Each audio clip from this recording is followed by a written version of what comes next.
This is 10-0. Chris Hansen here of Hansen versus Predators. To catch a predator and have a seat with Chris Hansen, I'm going to need all of you to have a seat right over there and listen to the 10-0 podcast. Hey, what do you say? My Facebook, YouTube, Twitter, Instagram, Google Plus, your sister's ass, the pony's prize, a big deep potato here. No, it's Kevin Hart. Cole, who's Cole? Tom and Cole. Cole, who the fuck? See, Cole. See how Michael and Tom have nice, simple, classic names? Cole? Whatever. So, Mike, Tom. Oh, I hear you started, three of you started this 10-0 podcast on Spotify. And you guys have discussed Bloodsport at length. Master Ken here with a special message for everyone over there at the 10-0 podcast on Spotify. Specifically, I wanted to talk to Tom. I understand you have an unhealthy obsession with Jean-Claude Van Damme. You think that he can beat anybody in a fight. Not true. His Belgian title that he came over here is worth about as much as a Belgian waffle. Welcome to the 10-0 podcast. If you are easily offended, hate movies, etc., you can fuck off. Give it up for the 6 titties that run this show. Mike, Tom, Cole. Come on, y'all. Let's go. All right. Yeah, buddy. So now we're live. Hello, everybody. Hello. First timers. For Newbies. Podcast. I am nervous. I'm excited. Gavin sponsored by White Claw. Obviously. Gavin is sponsored by White Claw and Tampax Pearl. Never had any of those things into my body. Use 20% off code Gavin. I'm so extremely nervous. None of that's accurate. Gav. None of that's correct. Gavin Guest. That is the. It's okay with me. I love you. Oh, Jesus Christ. Here we go. Aww. I'm going to pretend this is you. Can you please not pretend? Dude, fucking smooth. It's been eye contact. Straight up to that, buddy. That's a negative. That's no go. No go. Straight up to that. It's a no-fly zone. No-fly zone. No-fly zone. No. Text or tell her? I'll text. Huh? All right. Do whatever you got to do, man. Go ahead. It's your show. What are you doing? Give us a play-by-play. I got to He's sending a dick pic to I'm texting my wife. David. Is that your dick? Because that doesn't look like your dick. He's seen your dick. Why does it look like a Z? It doesn't, guys. I swear to God. All right, it's an S. It's an italic ampersand. S. It's an ampersand. Well, thanks for coming, gentlemen. Yes. Thank you for having me. Thank you. Thank you for having us. Well, who do we have? What do we have for him, Mike? Well, first of all, we are broadcasting from Third Bedroom Studios.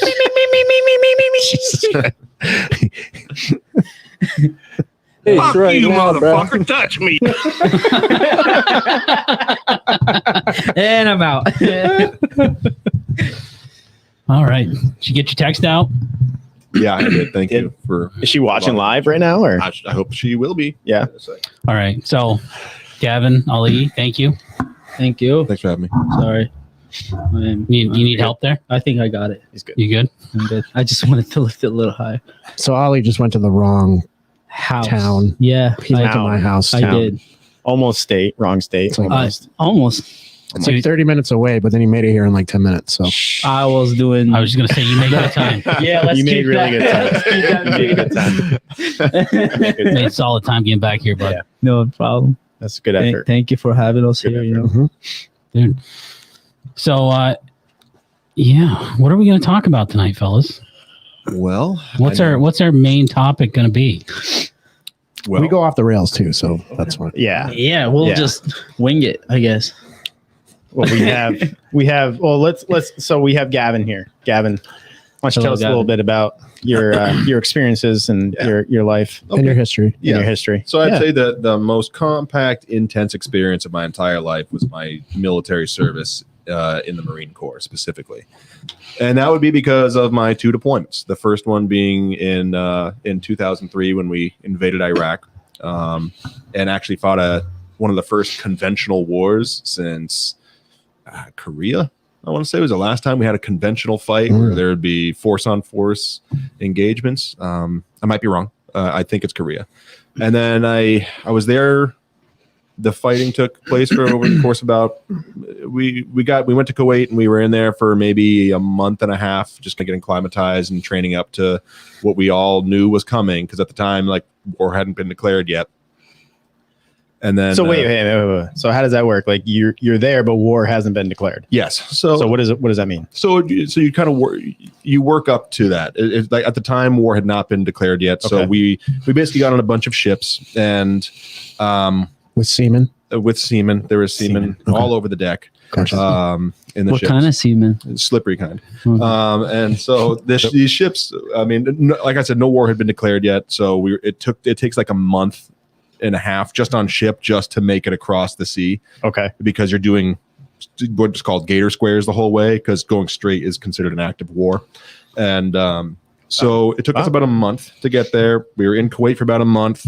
And then one night at like 7 p.m., I remember I had like fire watch, and I was supposed to be up like watching all the equipment and just kind of walking the gun line and walking around all of our gear and like protecting it. And Sergeant Major comes out and says, fire watch is canceled. And we were like, okay, that's awesome. Cool. And he was like, everyone is going to get, you're going to get prime rib and lobster tonight. You're going to get ice cream. You're going to get all this crazy. Yeah. And then he tells you, he's like, because tonight we're crossing the LOD, the line of departure, and we're going into Iraq. The go ahead, the green light's been lit, and we're now waging war into Iraq. And then we spent the next 46 days fighting against Saddam's Ba'ath Party and Mujahideen. Ba'ath Party. Ba'ath Party, where it's basically his political party that just helped rise him up into the position he was in. So is that a military group then, or is that just a bunch of like guerrilla kind of? No, it's like it was an official like recognized party, they were made up of politicians, generals. They're like I don't know if you remember anything about Saddam. Oh yeah, they have rankings. Yeah. Yeah. Oh, definitely. So you grew up in Iraq. Yes. Like you and I were in the same country at the same time. I was going to Maybe ask that question. I'm like, wait a minute. Gavin was there in 03, right? Yes. Where was Ali? Iraq. You were in Iraq in 03. How old were you? We stayed in Iraq until 2005. Okay. And we bounced to Syria 2005. Oh, okay. And we spent 4 years up until 2008. Well, close to the end of 2008 to get here. Wow. So from 05 to 08, it took 3 years just to get to America. No, we were in Syria. We were living in Syria. And in 05, you moved to Syria. Yes. And then from Syria, you moved straight to here. Straight to here. Refugee. Wow. Straight off the boat. Now, how old were you when you came over? I think I was around 14. 14. Okay. Like 14. Yeah. So you guys were there at the same time. Yeah. Around that age. Yeah. So the places I fought in. So in my first tour, I was actually, you were in Iraq for both my tours. Yeah. So you left in 05 and like Yours was in 2003? 2003 was my first one. So it was the first. Yeah. That was my first and then my second one was in 04. Yeah. Okay. So yeah, I've always wanted to talk to you about this because I don't know if anybody watching this. Yeah. I don't know if anybody watching this That was knows. the craziest times too. Yeah. 2000 wars. Probably for you more than me, man. That was I think 2004 is worse than the beginning of the war. Oh, absolutely. No question about that. That was far worse. Why was 04 worse? That was when the insurgency kicked up. You didn't really know who was friendly and who wasn't, at least from my point of view. Whereas fighting Saddam's forces, like it was a professional fight. It was like, okay, you're wearing a uniform. It's a bad war. guy. It's a war. Yeah. It's conventional war. Yeah. And what we fought afterwards was asymmetric and the enemy came at you sideways, and it was started off in World War II, ended up in Vietnam. Yes, gotcha. Yeah, and I can only imagine. I had much more appreciation for what the people went through in my second tour because I had much more involvement with them, and they were Ali, I wanted to say this to you before we actually got deeper into this. For people who don't know, Ali is one of my closest, most beloved friends. The irony. Yeah. I love it. I love it. And seriously, because like before I moved back to Vermont, like if it was very difficult for me to not harbor some ill will towards people who were of Islamic faith, and it was very difficult for me to overcome that. Which I hope anything I say here today, I hope you know I'm not that person anymore, and I have nothing but absolute love for you, man. I mean, he was my groomsman at my wedding. He helped me. He was one of the few people I could confide in about the love of my current wife, because I was so terrified. He's one of the few people that gave me the brave little shove to move forward and actually tell her how I felt. So I just want to say right now, a little kick. yeah, because we've never talked about this, and I've always actually wanted to have this conversation that we're doing here tonight. Yeah, and I just want you to know that anything I say here as I'm sharing this, I hope you don't ever take anything I say as who I am. Fuck out of here. Yeah. Keep sipping on that. Can I just say, Seems like he's doing a good job. I love the fact that our last podcast was about porn stars and sex. Yeah. And now we're here. Yeah, dude. Yeah. This is Yeah, dude. yeah, Okay. It's cool. crazy. So And to be fair, Ali can kick the shit out of me. Like, we both train Brazilian jiu-jitsu. Yeah, he's a pussy. Yeah, I'm sorry. So we train under Mike. he's right. I hate to kind of like take a few steps back, but I'm curious from the day. I mean, you know your shit's going down, and then what happens day one? Boots on the ground, day one. Day one was about a day straight of driving. And that was strange. And as time has gone on, the memories become a little bit more foggy. This was about 20 years ago now. I was 19.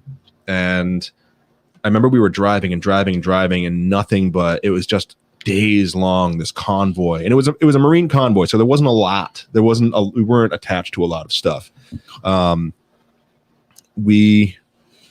The memories that come to my mind, I remember I was a ring mount operator on the move, and I operated a 50 cal. Actually, this keychain I have is from the first time I ever actually shot it in combat.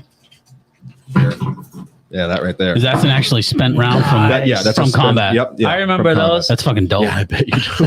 I remember all this shit all over the floor. This was fired alongside my assistant gunner who shot with me and actually covered my ass for a second when my gun went down. Joseph Neathawk, which I'll tag him in here later. But anyway, to answer your question, it was about a day or so straight of driving. It was exhausting, just sitting in the ring mount in the heat. So I'm guessing the ring mount is the Up top. Yeah, up top on the Hummer. cab. Yeah, okay. Yeah, up on top of the cab. And at the time, nothing was up armored. So you were just like driving around with like You just chilling naked, basically. Balls in the wind. Yeah, like Yeah, you're yeah. driving Balls in these the fucking aluminum wind, dude. vehicle. Yeah, but you're 19, so you don't think about that stuff. So you're just like, Right. we're invincible. We're America. You It's fucking good. your dick's hard and you're going across. That's You know, what it was. you know something's gonna Big happen. game. Yeah, that's right. Yeah, it's time for the I big fucking game. love that. And so it's a day of travel. I remember the first moment I realized I was like in a country that might try to kill me was we were just driving. I think we were just trying to cut across the desert to another road, and we were just going across like just hard sand. And it was just like that was the desert out there. There was nothing else around for miles, and I just see an AK-47 mag, and I had never seen one before, and I'm like, what the like. That belonged to a soldier at one point. That's what went through my head. It's like that belonged to a soldier. And then I was like, oh my God, we're going to be facing soldiers. I'm like, yeah, we're America. We're unbeatable, but we're going to be up towards the front here. And this is going to be, that belonged to a soldier. Like that's what just went through my head. And that was one of the first memories when things started to become more realistic. So that was the first day, a lot of travel. We made it to our first position, and I went in in the beginning, we went in as artillery. And then, so we set up our first position, and I remember there were like AAVs that were alongside of us, and we had one of our lieutenants who would later be killed in action, Lieutenant Frederick Picorni. They were staggered along the road that we pulled off of to set up our gun position to start shelling into the city of Anazaria. One of the other memories that comes through, God, it's been so long since I've thought about these things. I remember as the AAVs kicked on and like we set up our gun section, we laid those guns like that and they were ready to fire. We had all of our rounds ready to go. We cut all the little safety corners you're not supposed to cut in training. We cut them all, and we were putting rounds out as fast as we could. And I remember the AAVs driving past, and some Marine in there was just like, give them hell, boys. And I was just like, yeah, we're gonna give them hell. Well, no problem, Marine. Yeah, Semper Fidelis. So yeah, I guess I'll pause there if you want to add anything. Well, actually, this might be a good time to ask this question that just came in. And I guess it's geared towards you, Gavin. When you were fighting, did you ever wonder about the politics behind everything, or were you so busy being focused on your mission that you didn't have time to think about the why? I was actually just going to ask that. Well, similar, but so no, I didn't think about the politics at all. And that's something that I think about a lot today as I've gotten older and started to pay more attention to the politics that are happening in our country and other countries. I didn't think about it for a second. All that mattered to me was I was out there with people I loved. And I remember a few conversations happening on ship on the way out there where they were like, "Oh, we shouldn't be here. We haven't found any weapons of mass destruction. We shouldn't be here." And all that went through my mind was just like, we're warriors. We don't question. We go and we fight. We're Marines. This is what we do. We don't question. We're the president's own for a reason. He can send us off to war, and we're shock troops. And shock troops don't have time to think about this kind of shit. So don't think about it. And I remember thinking about that, and I both appreciate that it was so simple for me because it made my job over there easy to do. But I also am disappointed in myself as an adult now, as a grown man, when I look back and I realize how naive I was and how easy it was to convince me to like go commit war on and do some pretty gnarly things. But that's just you being young, though. That it was, yeah. Yeah, it was me being young. Yeah, I totally attribute it to that. Yeah, but it still kind of sits with me. Some of the scenarios that took place over there, some of the things I watched, just kind of like, oh, I bet. I don't like. I look back and I'm like, okay, well, maybe I don't know. It didn't leave a good taste in my mouth afterwards. But I'm still very proud of every single person I've served alongside. I'm very proud of what I've done. So I don't want to take away from that. I don't want anyone to think that I wouldn't do it all over again if I could, because everything I went through, all the whatever shit I went through out there, it's all led me to where I am right now. And I've never been so happy in life. And if I hadn't gone through some of the things I went through out there, and if I hadn't fought alongside these amazing Marines, and I might not be here around amazing people right now. So yeah, I try to kind of keep it. Did that answer the question? Yeah. Absolutely. Oh yeah. Absolutely did. But now I wonder for Ali, like day one of that assault into Iraq for you. I remember a little bit, but I remember we left to a different city, and that was where'd you go? We went to Samarra. I think it's I don't know if it's the south of Iraq or the north, but I know that shit was right there. It wasn't that bad because everything was in Baghdad, the war, and all around that area. And then eventually it followed up to Samarra, and when it came up, it shit hit the fan really quick, But some of the locals kind of kept it together from other militias or whatever from entering and just so the militias were corrupting you? And everything. The militias no. So like the locals that were in the city, they were kind of sort of protecting anybody that's coming from the outside.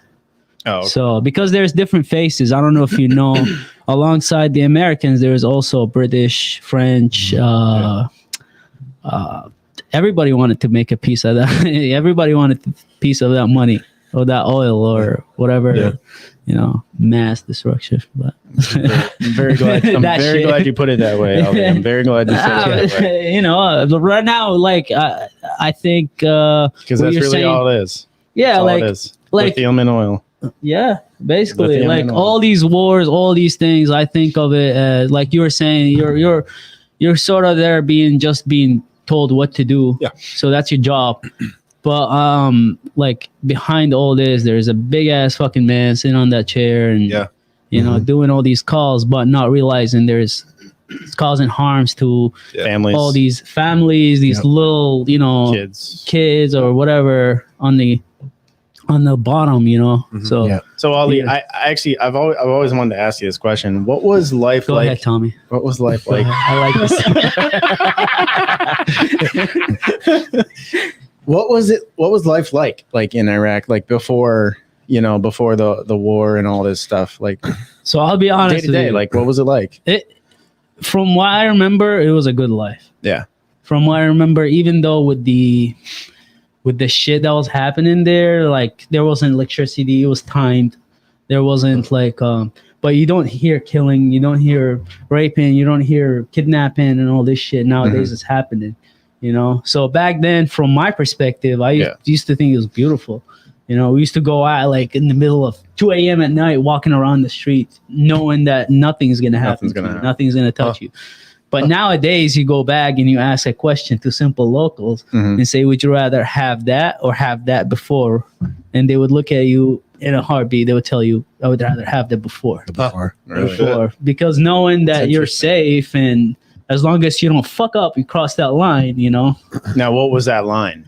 The line was kind of being controlled. I don't know what they call it, but because it wasn't Sharia law. It wasn't Sharia law, but if you cross that fucking boundary of, let's say, like they hammer down on robbers. Like if you rob, if you commit a crime or any sort of any of these things, you're kind of fucked. You're done. Yeah. There's really no. Yeah. Is that like a legit so if you steal something, you get your hand cut off, kind of thing? Oh, that's probably Saudi Arabia, not Iraq. But that was back then too. Okay. But what would happen in Iraq if I stole something?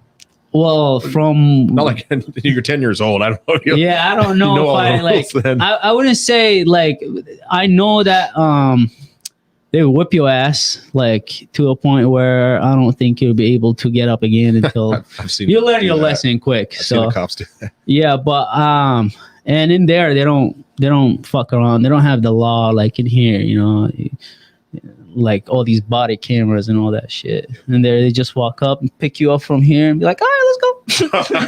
I'm taking you. What do you mean they? Like them. Police. The police. Okay. But there's a lot of corruption. Yeah. Yeah, like even then you would say there was like corruption because like you can just pay off a cop and you're good. You're good for whatever, you know. But so if you had the money, money, yeah. But the law before was like it was strict. It kept people from fucking up. Yeah, it kept people in a straight line. Okay, you know. But after the war, this whole thing about the religion and all this started coming up, and it kind of divided people in a certain in a direction. So the religion got stronger after the war? No, or I wouldn't say stronger, but it kind of divided in a way. Okay, you know, I think what happened was it was like a civil war in a way. You know, so like I think the plan was from the United States perspective is, you know, just get in, and all these other countries, I think they just kind of they just jumped in. Yeah, just jumped in. Insurgents probably were like, "Oh, cool, let's go to Iraq." What's that movie? What's that movie called? They walk into Iraq and they sell weapons and stuff. War Dogs. That's a good movie. That's a legit. That's a legit story. That's a real story. It's all about business. Yeah, it's all business. You know, like I remember, like that's a little off subject, but like one thing I remember is maybe I've seen you. I don't know, but dude, I think about that. I was going to ask you. So here's the places I know I've been, and I'm sure I know there's other places I may have just passed through, but yeah, but like there's like times where we travel and we would literally end up in the street for like countless hours, like 10 hours. They don't give a fuck what it is, but there's a rettel. We call them a rettel.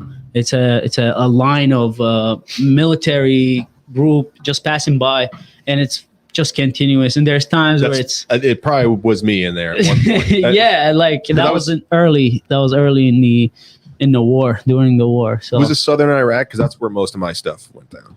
I Southern honestly don't know.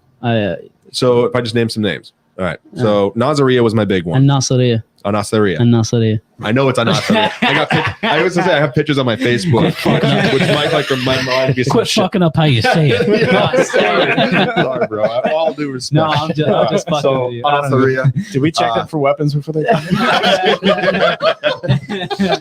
The guy with the rubber glove was surprisingly gentle. Oh shit. Adumanaya? Adumanaya? Adumanaya? With a D. And then there's Numanaya. There's Tikrit. Tikrit, yeah. Yeah, you've been to Tikrit? Tikrit is bad, huh? I mean, at the time I was there, it was over. So The fight was over. Tikrit is close to Samara. Oh, really? Yeah. I think it's a couple of hours. I didn't know that. Drive. Yeah, Tikrit is close. Maybe you went to a grocery store there. Yeah, maybe. The local recreational pool. Yeah. Yo, they're out of milk. They're coming to this one. See you Saturday. No, you say they're out of milk. Bring the fucking cow. No, I'm just fucking with you. My second tour, I was pretty much on a fob for most of the time. On a what? I'm What, sorry. what year was that? That was 04. Oh, okay. 2004. Oh, okay. So Forward operating base. yeah, fob. Yeah. Oh, okay. And we did like a split battery operations. So half of our guys. So I was in Iskandariyah, and the other half of guys were. Jesus Christ! It's been like 20 years. Where the hell is it? Yeah. I'm gonna get so much shit when my guys see this online. Yo, you forgot where I am, motherfucker. I do, guys. I'm sorry, man. I've had a lot of shit going on in my life. I don't have it all memorized anymore. Plus, I get choked out by this guy and this guy like for the last 8 years. So, yeah, That was your second deploy. Yeah, deploy? so That's what they call it. So after the invasion, so we went to the invasion. We had our big fight in Nasiriyah. That was the one where we had we saw a lot of action out there, and that was about a week and a half. And then after that, I mean, we just broke Saddam's forces back. It was just abuse when we came in, and like from some of the things I heard, I remember hearing a rumor about how there was a whole tank battalion that just folded up their uniforms, left it on the tanks, and was like, bye. And they just came across and just found these old T-62s and T-52s just with uniforms lined up, being like, we surrender. We're not fucking with you. Yeah. And not all of them did that. We actually had one night. We had this insane sandstorm moves into and it hits Nasiriyah. It was this massive like thunderstorm, and it came right after a huge sandstorm. But during the sandstorm, and there's a picture on my Facebook of that afternoon when the sandstorm was hitting us, just starting to hit us, and I was like in the middle of cleaning my ring mount, and I remember we started getting reports that there were tanks coming towards our position, enemy T-52s, and like that scared the shit out of me, because that's we haven't practiced a lot of direct fire in artillery, so it was like fucking tanks. I have to. Oh, he's like, I was 8. I was rooting them on the whole time, man. I was the one signing in. I was the one reporting it back. but I know I guess you could hear that they're diesel engines, so you could hear them driving around near the position like a mile out. And but the sandstorm, you just couldn't see shit. And but yeah, they didn't find us. But you could hear them in the distance. Like, nobody say a fucking word. It's fucking tanks hunting us. So you guys didn't have any tank group with you at the time? No. So we had second LAR was off on our right. And I remember the first firefight we ever got into was actually kind of a spillover from their firefight. But we did have one. Like we had AT-4s, and frankly, the one thing I love about artillery, it's basically war in a box. You have all artillerymen are basically they're one of the first people to pick up a rifle and to become provisional rifle company. You have heavy machine guns. You have Mark 19s. You have fucking 50 cals. You got medium machine guns and 240s. You got every one of you's got rifles, saws, grenade launchers, and you're all trained in them and in how to do like infantry tactics and stuff. All like fire and maneuver. Mm-hmm. And you have the fucking 655 millimeter cannons to just fuck anything up within 18 miles. So every artillery, anyone who's in the artillery unit has those skills and capabilities. Is that what you're saying? I would say mine did. I don't know if things have changed. Yeah. I know we've gone with a little bit lighter. These were like this is what would be on the side of a round. Okay. These were like grid, like we're wiping out a grid square. And like that's the amount of firepower that shit is. And these days we're not really doing conventional fighting as much. And I know we've downgraded to become a much more mobile military. And this was not really as mobile. Like it's a lot of shit to haul around. The only thing we're fighting right now is COVID. Well, we can fix all of that with 155 millimeter white phosphorus. Start with COVID. Sorry. I apologize. Fuck. Rewind it back. Oh my god. Sorry, you were saying. I lost my train of thought. Stand by. Gavin's getting me a beer. There you go. What a guy. He is the best. What a nice guy. Thanks, buddy. Is everyone else good? Thanks, buddy. Oh, yeah. No, I'm good. So Sandstorm is like. Oh, so yeah, I'm sorry. Yeah. That was our first firefight. Was from what you asked. So LAR got into it, and they were mixing it. You could see the tracers going back and forth from outside the main entrance into the city, and I remember I'd never shot at anybody before, so I was like, I called down to our recorder, my best friend Nick Eddy, who's now lives out here. He's a great dude. And I was like, yo, can you ask Gunny if it's okay to shoot? And he was like, hey, Bach, this is gun one. Can we shoot at the enemy? I was like, yeah, you fucking moron. I'm like, oh, and so we start firing at where the muzzle flashes were coming, and it just kind of turned like a fire hose and started shooting back at us. And like there was like rounds ricocheting off the gun tube. And I'm like sitting there, I'm like hammering down some rounds, and all of a sudden it jams. Because it was a fucking sandstorm earlier that day. It just fucked us up. And then this storm moves in and just turns everything in the entire area, and probably the entire AO was just 2 feet of mud. It was just thick, disgusting mud. And we were set up in a garbage dump. That's because it was just a big wide open area. It's a big Iraqi garbage dump. And I swear it's just people just drive by the side of the road and throw shit off the back of a truck and then keep fucking driving for fucking years. Racist. It's a classic Iraq. Fucking dumb. It's called a drive-by. But it's like this is stinking wet garbage. Yeah, because we don't litter here in America. Yeah, I'm telling you, you guys don't do drive-bys. The only drive-bys you guys do is, I'm gonna keep that off.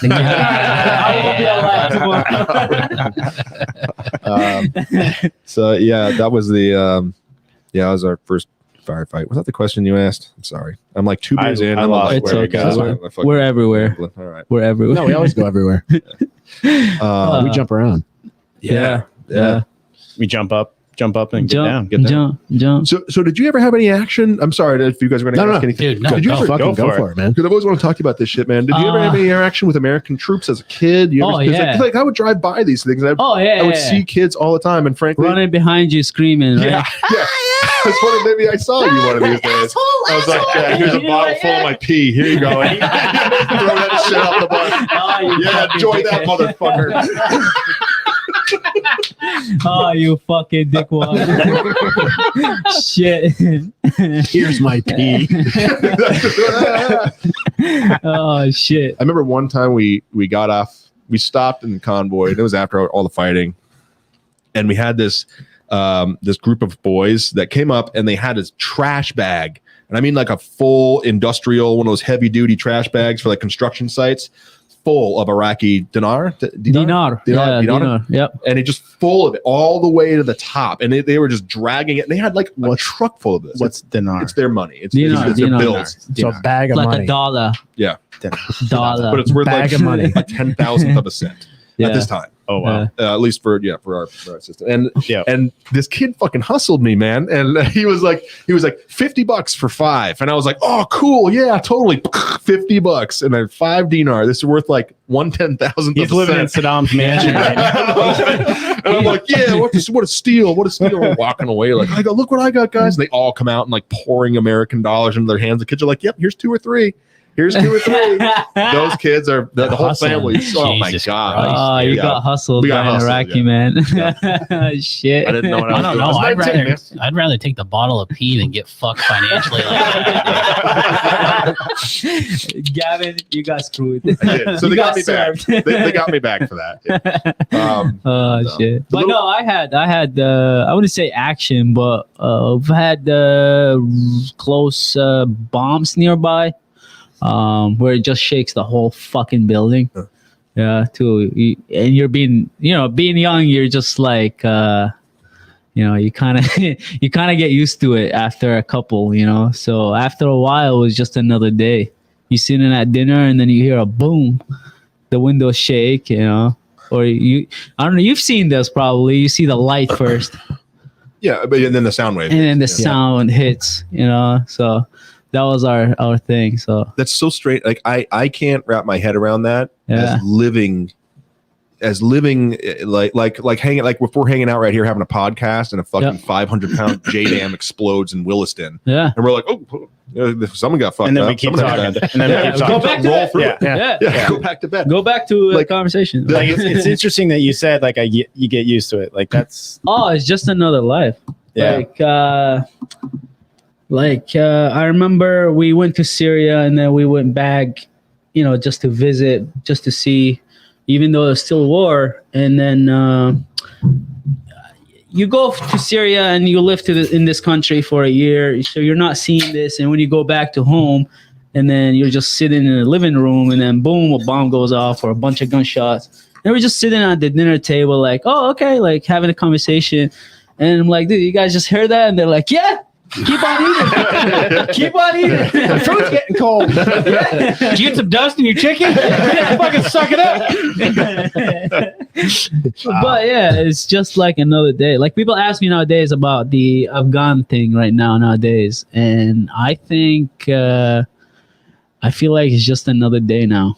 Over there? Yeah, it's just going to be another fucking day. We almost ran into that with ISIS in Iraq. Because I was realizing this now, like what happened with Afghanistan, it just fell to the Taliban, which we all were like, that's the bad guy. Yeah. And then when ISIS showed up in Iraq, like I remember, because I had no personal buy-in into Afghanistan, I didn't fight there. Both my deployments were in Iraq. Yeah. And I remember when ISIS was just mopping the country up. I mean, the Iraqi army regulars were just running for their lives. Yeah. And I was like, what the fuck did I do all this for? But and like being from Iraq, what was the involvement? Because I know I think you also didn't you visit there at one point when ISIS was still kind of like doing its thing, just to visit a family member? I visited, but because you can get a plane ticket right now and just drive and just fly out to Iraq. Like everyone in this room can just be like, yeah, I'm just gonna go to Iraq tomorrow. They have some cool palm trees. I'm gonna go hang out there. Okay, you want to go? Yeah. I've thought about it. I have thought about it. You got a 4-hour layover in Detroit. No. Yeah, you mean 4 hours in a 10 salon? you gotta get your tab. Dude, I am shockingly Caucasian. You're not allowed. No. But yeah, like what was that like hearing about your country, like with ISIS? What was the recent ISIS, or like when it was in its full swing? It was at its full swing. When it was just like, yeah, they're taking over most of the country. Like what did you hear? Like, what did you? If you can talk about that, like, I mean, it's if you can't. I understand, man. I know we're being recorded. It's scary shit. I'm not gonna lie. It's scary when you got family back there. So your whole thought is, you just want to make sure everybody's good and everything. But when I went back, I didn't see anything that wild. But I can tell you it wasn't the best experience as to go from seeing your country being all good, and then you go back and you see a whole different, like there's streets in there I didn't recognize. You know, there's streets that we went back, you can't recognize them. And that's not because of construction difference. It's not a physical difference. It's just like the people here have changed. People and physical as well. Mm-hmm. Because what happened is, I'm sure you've seen those. During the war, they put a lot of blocks in the streets. Yeah. Of concrete blocks. Yep. And I mean giant. Yep. Just to keep like Tesco's and shit. Yeah, that's because there was too much bombings going on in the streets that affected the civilians walking. So just to stop shrapnel, like these are the designated areas to blow people up. Yeah. That's kind of it's fucking crazy.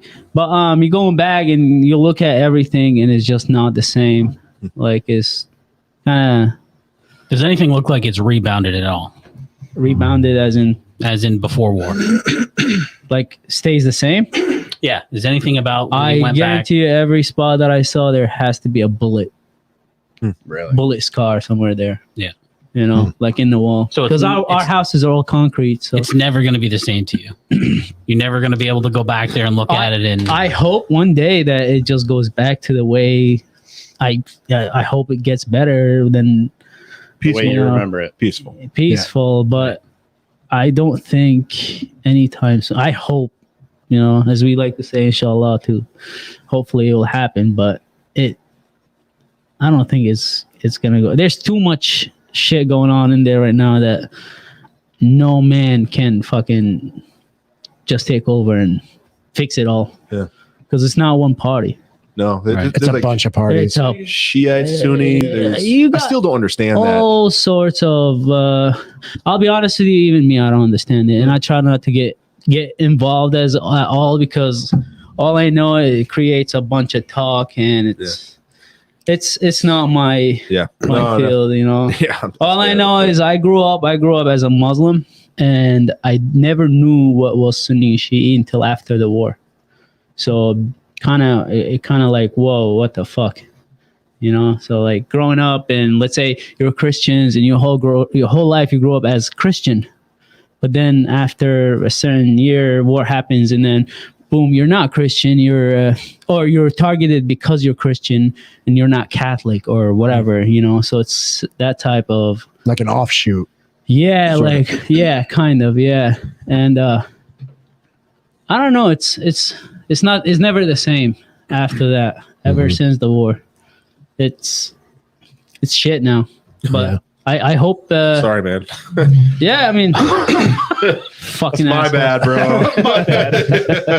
But, I remember you saying once that you went back, and people sort of looked at you different because they knew that you were over here. Yeah, I mean, I definitely you could tell when somebody hasn't been in the country. Yeah, because you kind of don't dress the same. You don't look the same. You know.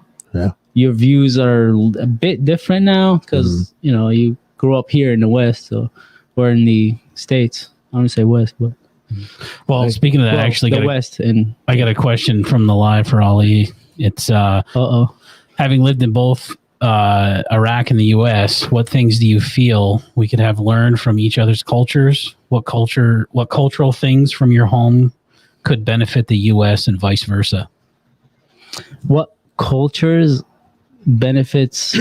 Sorry, can you repeat that? It's all good. Having lived in both there in the U.S., what things do you feel we could have learned from each other's cultures? What cultural things from your home could benefit the U.S. and vice versa? I would say if we can take some time to listen to each other's problems and try to work on fixing that.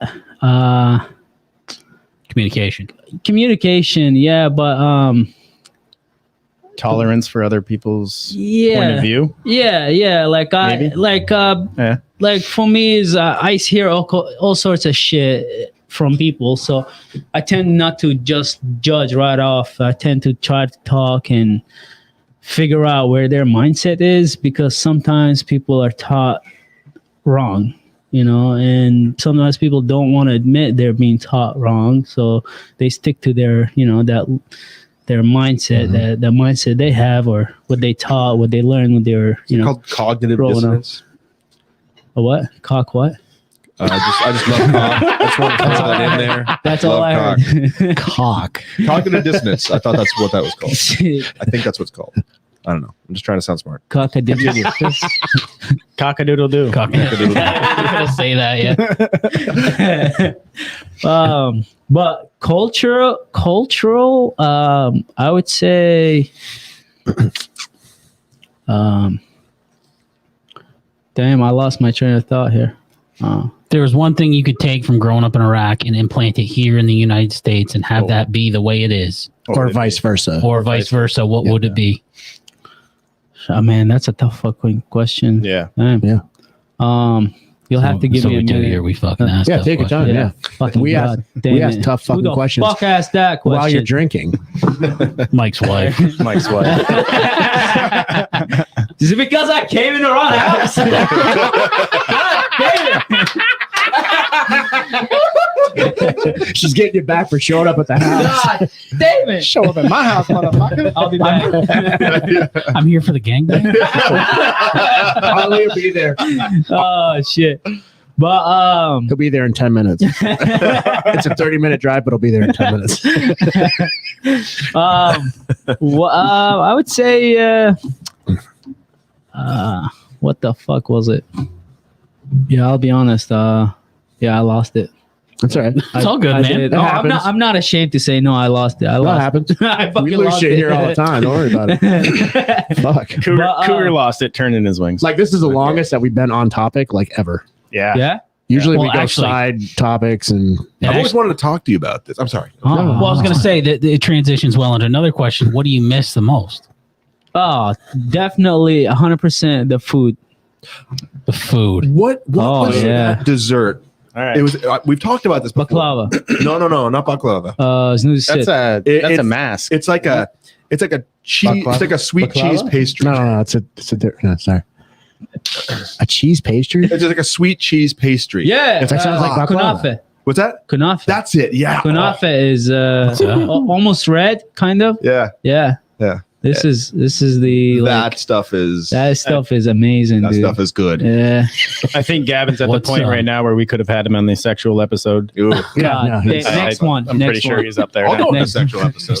No, the one before this was a sexual episode. Had some missionary position. You guys ever heard of it? There's a vibrator right behind all Yeah, these. you gotta let the pastry cool, otherwise it burns your purple tail. one right there. Yeah, you can have it. Yeah, take it. Turn it on. I don't know. I don't No, know where turn it on, that's turn it been, on, and turn it I on. just It's touched been it. used No, we haven't by used it. everyone. We in haven't this room used it. You before already touched arrived. it. It's too late. You You already guys touched used that already? Yeah, you already Tom's touched God damn, you used that on you? Tom's ass. it. That's it. My Oh ass. shit. It's part of being a guest, man. It's the price you pay. Have you heard? Oh shit. Have you heard our ad?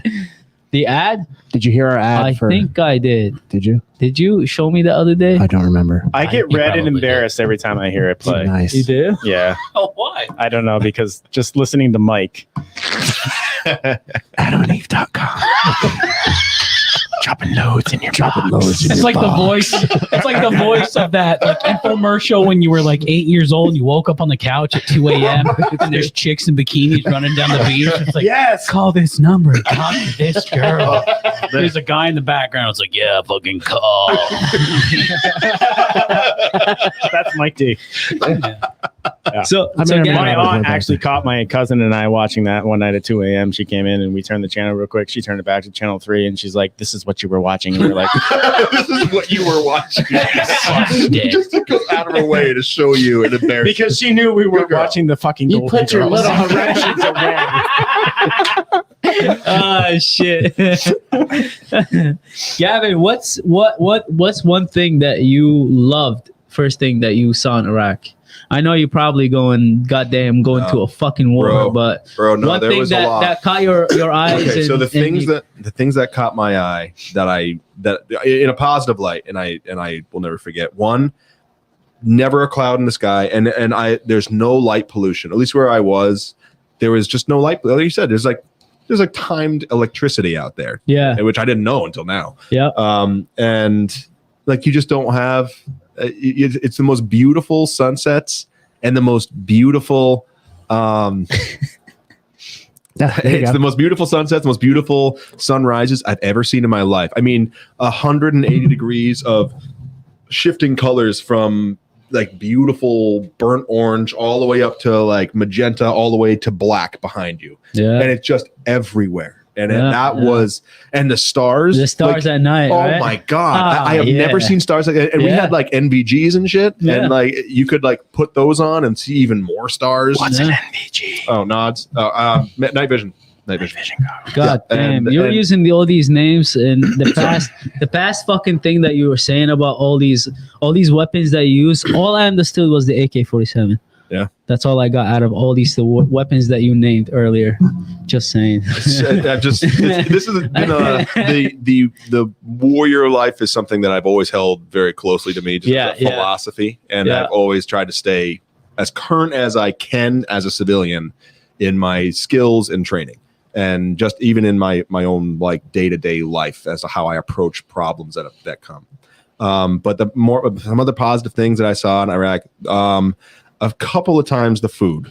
There were a few times it didn't work out so well. Like we were in Kuwait once, and like they were serving these huge burgers. I mean, these things were like the burger patties were like fucking that. They were I know you're talking about. They're like made of like dog and cat and all sorts of other stuff. Eventually, they got kicked off. Kicked off the base. Yeah, they got fucking. No way. Shut down. Hold on, time out. It was real dog and cat. Yeah, I'm interested. Here. No. This was right outside the gate of when we were in Escondaria, like just outside, like right as you're leaving the wire. It's like there was like some shops set up there, and we just like checked them out a couple times, and that's where it was. That's where I got that burger.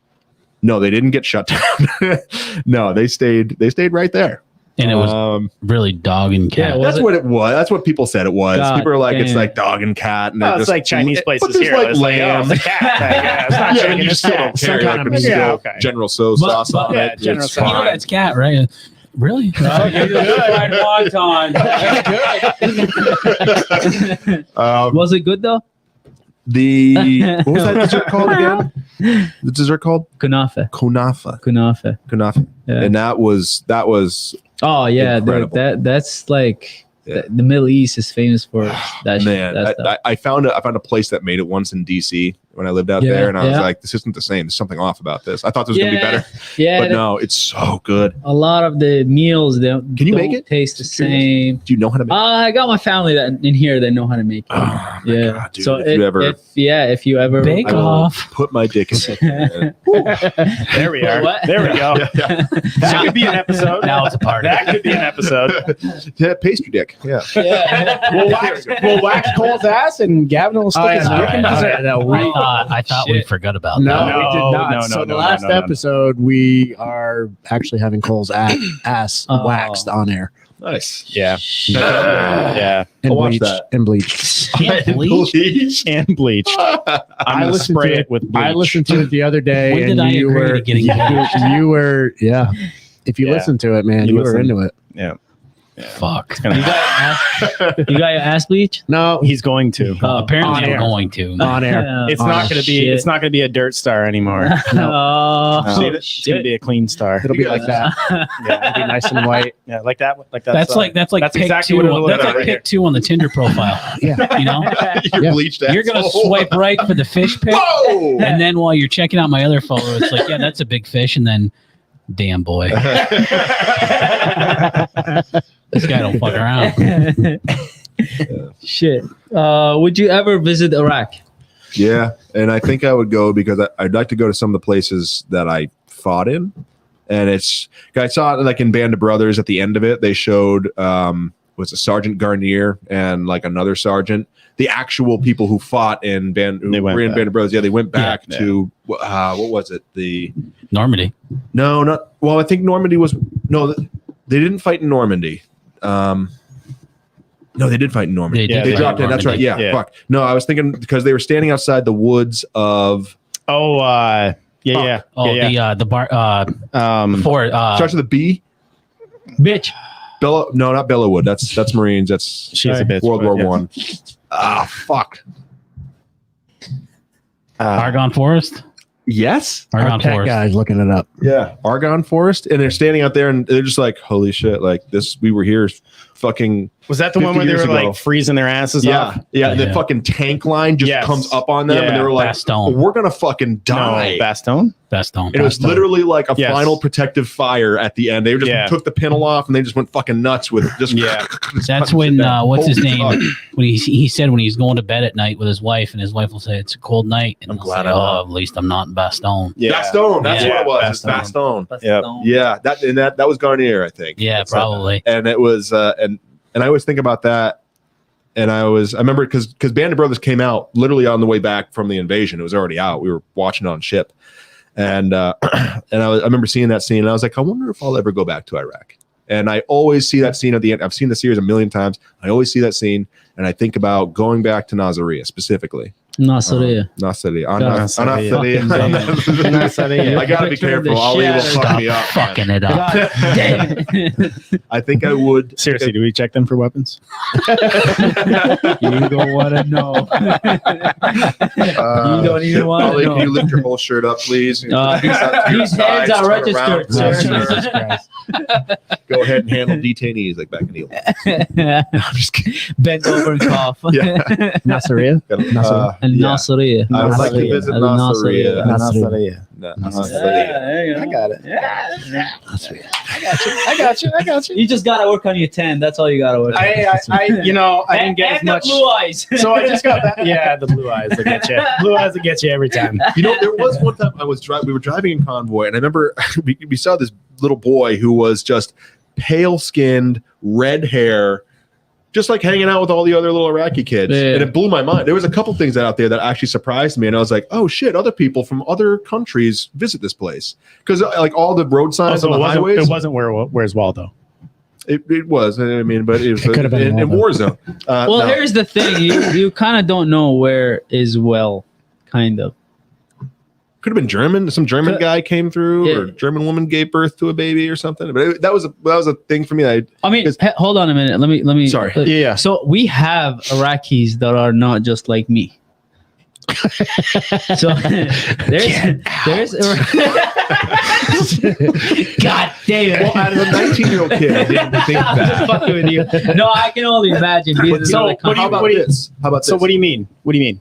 Like we have, people who are blue-eyed. We have black people. We have we have Christians. I remember before the war, we would go to celebrate with Christians, Christmas and all this stuff. Really? And, They're Catholics.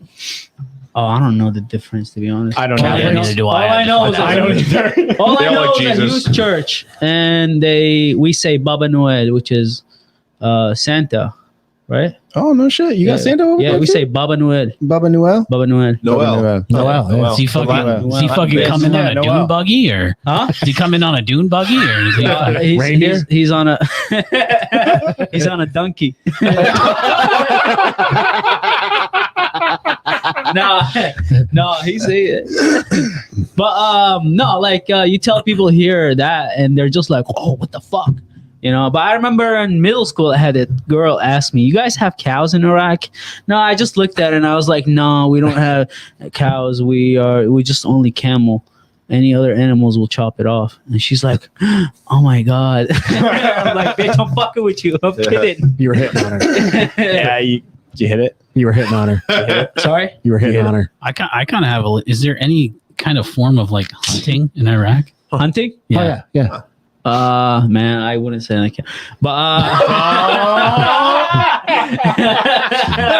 take that back. I was joking. But yeah, no, we got huntings. We got there's also like we have like wild pigs, but that's like up north, I think. Like boars or boars, yeah, like boars with like the tusk and tusks. Yeah. Lions out there? No lions. We got this thing called Ali. Oh, that animal, that beast. There we go. I hear you can chew right through those guys like wet tissue paper, man. There's nothing to them. You know what's up. Yeah, I get it. But no, we have also deers. We got Plural. There you go, bud. Deers, plural. Deers, Oh, bud. bro. Deers. You could have checked it. Cheers, bud. Deer. deer. I got deer, bud. What species of deer? Wonder how many points I got. I don't know. You know, Bet you they got big old racks. you got a big old fucking 10-point buck over there rack on the goddamn wall. You should look that up. I'm pretty sure they have. That could be our hunting So now, episode. Gavin, going back to, and I'm not going to butcher the name. Al-Nazari. Yes, Al-Nazari. Al-Nasiriyah. Oh, you got fallow deer. Al-Nasiriyah. Yeah. Al-Nasiriyah. So going back there, what do you think about how you'd feel about that? You know, I don't know. I really haven't thought much on it. I just feel like it's something I'd like to do before I die because it was such a compact and intense. There were so many compact and intense experiences that were all rolled into one. Yeah. And then I don't. These days, there was a time when I got out of the Marine Corps where all I did was live. I lived in this little. And I think there's something a lot of veterans do, war veterans specifically, that just being in the military is such a compact experience. There's so much shit that happens when you're deployed, and so much like realizing how raw humanity can be because it's like all the emotions and passions are stripped away, all the feelings, and it's just raw experience. And it's hard to let it go. So when I think about, you live in a moment of adrenaline dump. Yeah, adrenaline highs and adrenaline dumps. Yeah, the adrenaline highs don't come as often as you think. At least it didn't for me. Yeah. You know, there's times of absolute terror and confusion and fear, but it's not every day. But there's always that background of like, I'm in a war zone right now. Right. Like, yeah, I'm hanging out with the boys. We're all smoking and joking, but you know, this could literally the next moment you're catching mortars. Yeah. Like it's literally like you hear thunk, thunk, thunk, and you're like, is that boom? Like, okay, yeah, that's time to fucking run. So you never really know when it's going to happen. But can you ask your question again? I'm sorry. 3 beers in. I guess. So basically, what I'm asking is, do you think that it would actually be beneficial for you to go back to that place and not experience what you previously experienced? Yes, absolutely. Yeah, absolutely. I really do think it would be kind of like a closure almost. Yeah. And you know, I've never thought of it like that, of being like closure, because it's never been something I've wanted to let go of, because it's helped define a lot of who I am over the last 20 years. And as I've had new experiences in life, I've been able to start letting it go. And there's memories that truly trouble me that before I would use the anger that came from them as fuel to go to the gym, to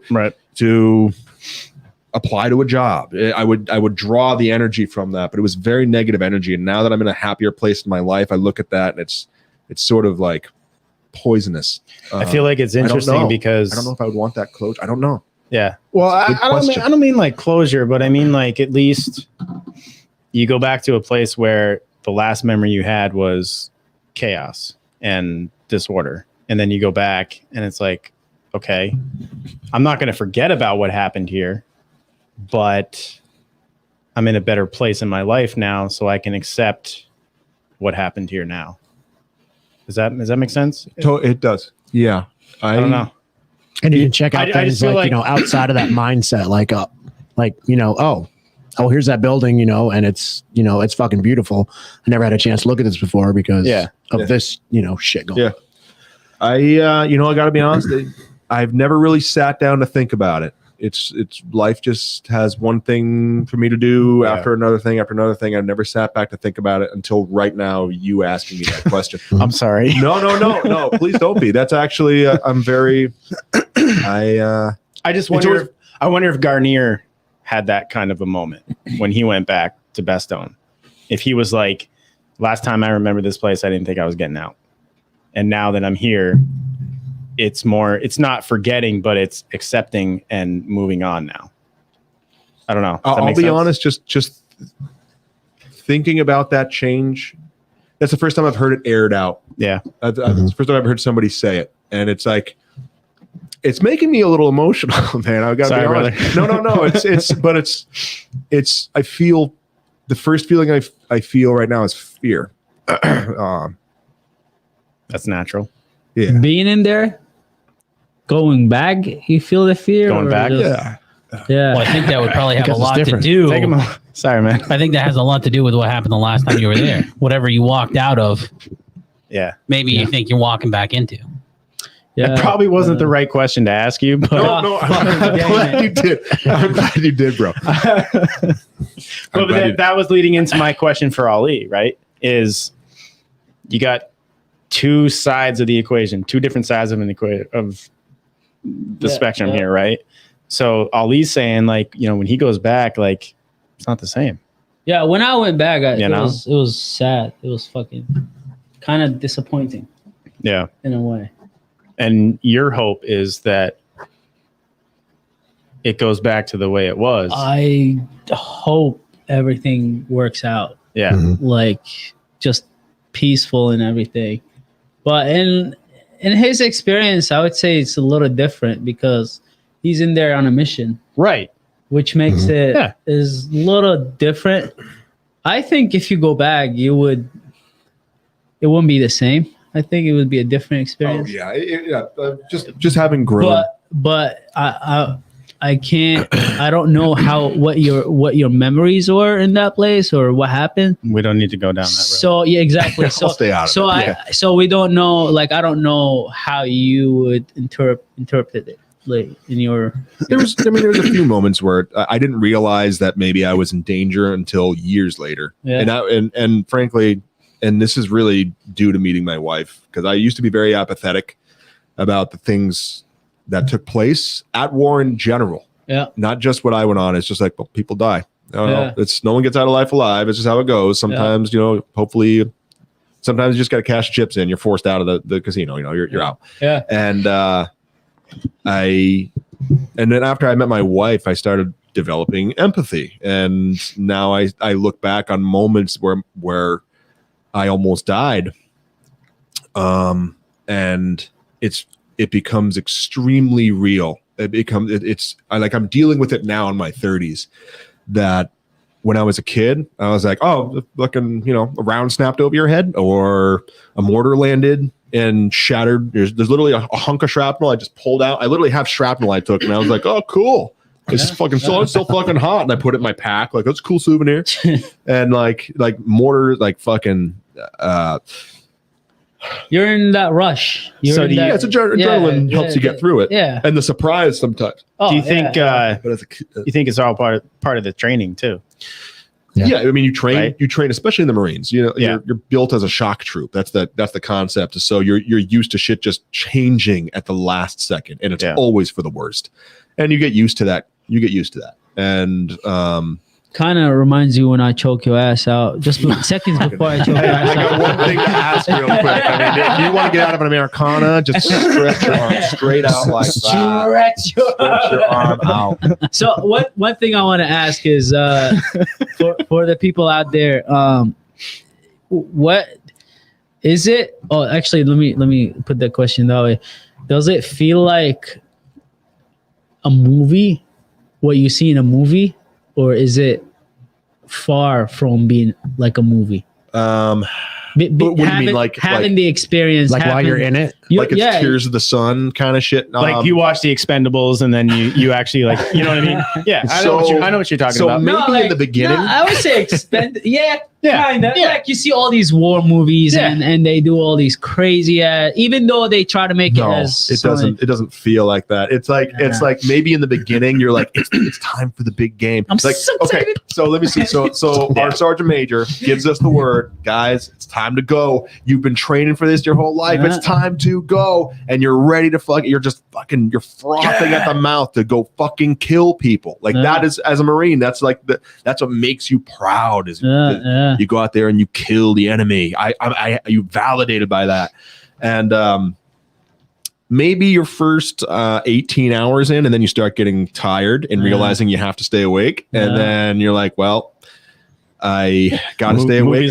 Movie's over now. Yeah, isn't the movie? Where's the credits rolling? Right. And then now it's real life. And that was like the first day, the drive in. I was like, fuck, I want to go to sleep. And it's like I'm tired. Now I'm hungry. And when we got to the LOD, we got a chance to go to sleep, and they gave us these fucking malaria pills, which I don't know if you ever heard anything about it, but they give you nightmares. They give you terribly, terribly intense dreams, Like Malaria. vivid dreams. incredibly vivid, and we had Touch on that, would you? Yes. Touch on that. So I remember I was sleeping on top of the gun truck's net, and we were always worried about Saddam firing ICBMs at us. And I finally fall asleep, and I took an ICBM as an intercontinental ballistic missile. Basically, he was going to try and shoot big missiles at us. And I remember beforehand, our buddy. It's 20 years from that. It's 20 years. No one's going to get in trouble for this. So, our buddy I love this. Statute of limitations is over, bitch. It's Iraq. I'm sure first someone gets it. But our buddy Needhawk was secretly making hooch. and this is going to be the first time I think First Sergeant Bowler's going to be hearing this if he watches this. But I bet you he already knew. What's a hooch? I bet you he already it's knew. like homemade liquor. Homemade He liquor. basically had like okay. bread and sugar, water, some Oh, fruit. He shit. like was making his own liquor. So he And then- gang. Yeah, I guess Yeah. that's what it is. Yeah. Gang. That's the fucking term. Fucking thing. Gang. That's legit Iraqi term. Gang gang. No, not So- gay. Gang. We take Gang, gang. Sorry. we take the malaria pills. We all fucking pass around Drank like, all right, hooch. boys, time to go to war. So we're Marines, we're drinking, we got our fucking booze and we're got locked and loaded. We're just and then we went, we bedded down, set up a fire watch. We dug like little like ranger graves so in case we got attacked. No, we're gonna get attacked. And then in the middle of the fucking night, I wake up and there's a call sign that we had to drill while we were doing our workups and to practice like, okay, there's a chemical attack, literally a missile full of chemicals just landed and you have to put all your fucking mop gear on, your fucking gear. And the call sign was Firestorm. And then if you heard Firestorm, it was like, okay, this is real. We're being bombed and by like actual ICBMs that'll just fucking wipe you off the map.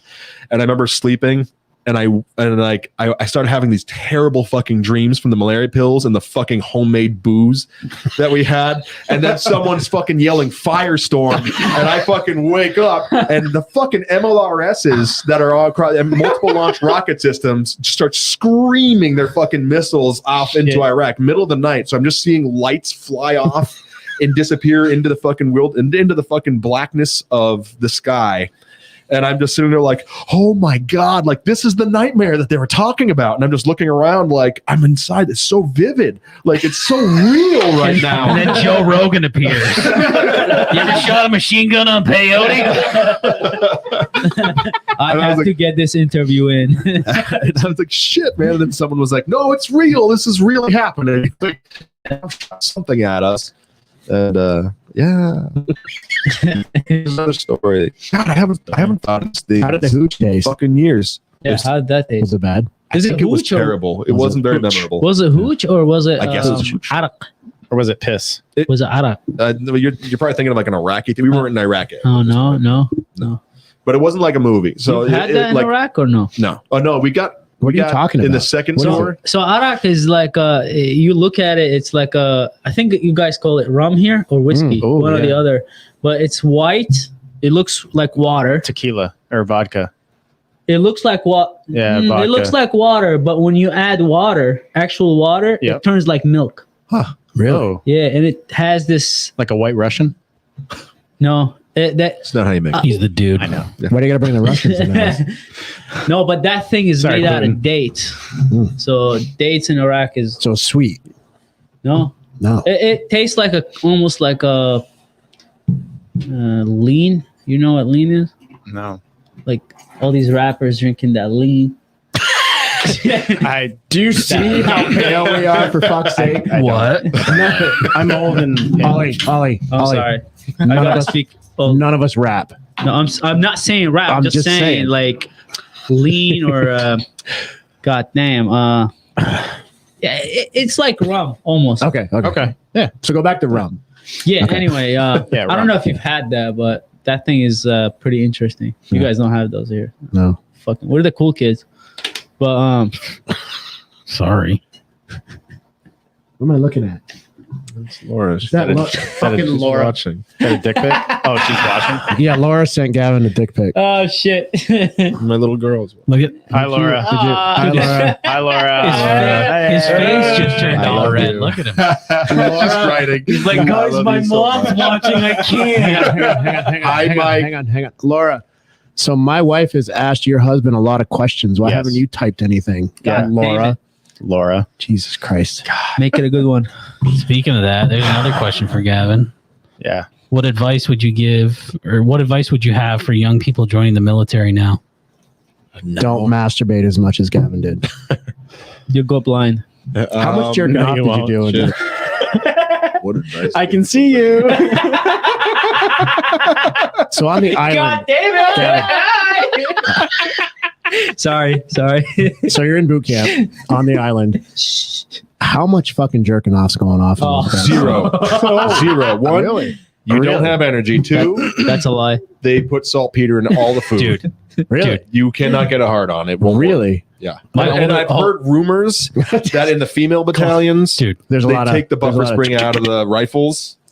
Oh. Really? Yeah, I've heard What's rumors. the buffer string? What is I that? don't know if that's true. There's a Explain. spring. Yeah, There's explain a to spring Ollie. that Do you goes have in a the. rifle we can shoot? There's a spring that goes in. No, I didn't bring. Well, There's I a think spring I that goes know in the what you're buttstock Uh-huh. of the rifle Yeah. That helps the recoil. Yeah, the recoil. So Oh, okay, that okay. spring is probably like Well, the Long buffer. spring, I meant yeah. the With the buffer. buffer. Yeah. the buffer. buffer. Oh, buffer yeah, looks the like- buffer. Oh, That's that's so what the the buffer is kind of like That's what the that. buffer Yeah. looks like. The buffer pretty much looks like that. I don't know where that's been, but I don't want to know now. That's what I meant. Okay. That's what you Okay. meant. Buffer, I not was the like, buffer the string. spring. Yeah, That's pretty nasty. Wait. Okay. A what? All right. The ribbed feeling. bro. Ribbed for her pleasure. For her pleasure. But you were saying We don't like that there's a springs. spring. We don't like springs. Springs. Yeah. No? What would I do? What would I tell someone joining the military? Cool. Don't stop training, because right now things are just getting softer and softer. In my opinion, they're getting softer and softer and softer. And That's what I hear. it's take your war fighting seriously, because when you're going down range, the enemy is not going to give a fuck about wokeness.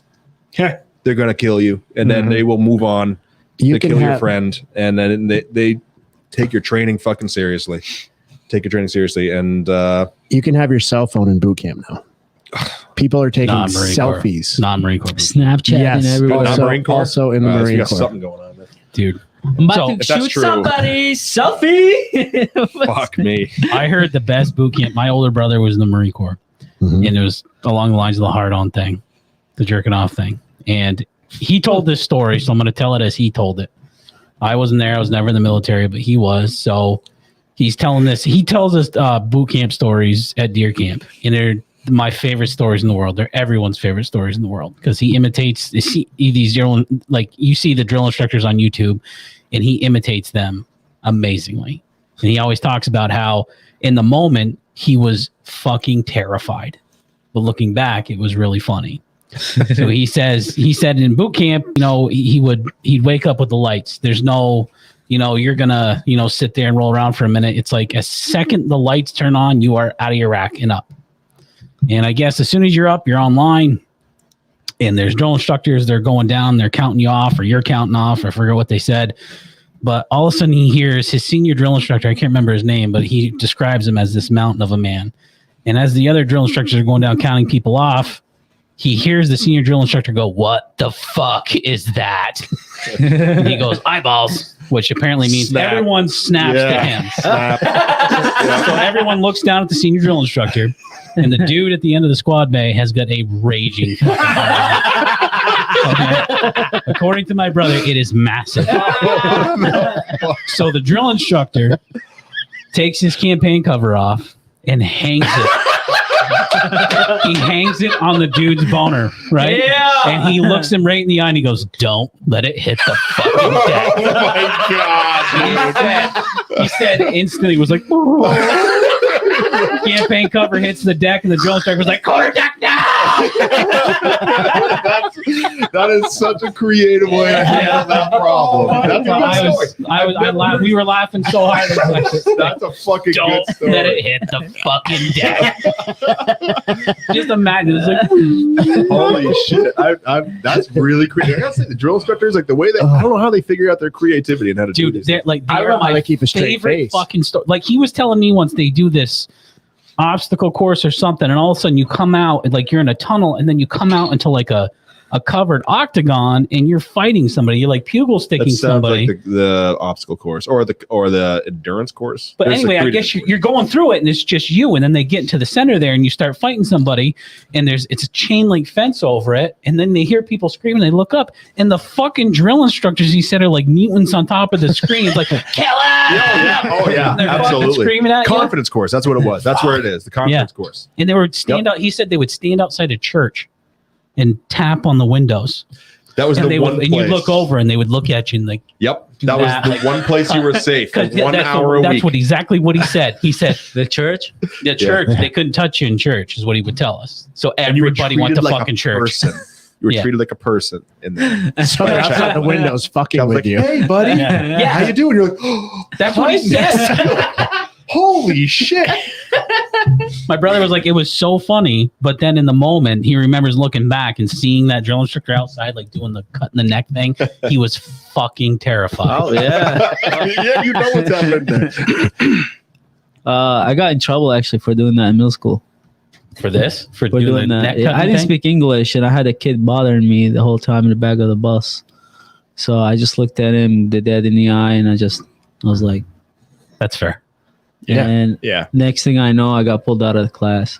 And the teacher was like, "You're spending for the whole day," and I'm just like, "No English." She's like, "You can't do that." I'm like, "Motherfucker, he's bullying me." Trying to see to get her in. So she needs an account to. All for YouTube Oh, I don't know. Oh. because we're on Probably get her YouTube. wife in here. She has some Maybe. So I got a question for three of you, Yes, sir. Yes. or whoever wants to answer. But when I the have the war biggest happened, thanks.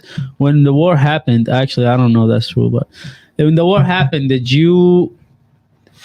what was your thoughts? Because I know there is a lot of protest that was against the war during the war in Iraq. Well, I remember Desert Shield was the first one, right? Bold Shield. Yeah. Oh three. Yeah, it was in 91. But 03. No, You're talking about 03. talk about the 03. My 03. generation. Yeah. So, yeah, Yeah, go ahead. From my point of view, when of course this has all happened within a time period of you got 9/11, and then it progresses on, and the war starts, and all I can think somehow it's of. Iraq though. Hang on.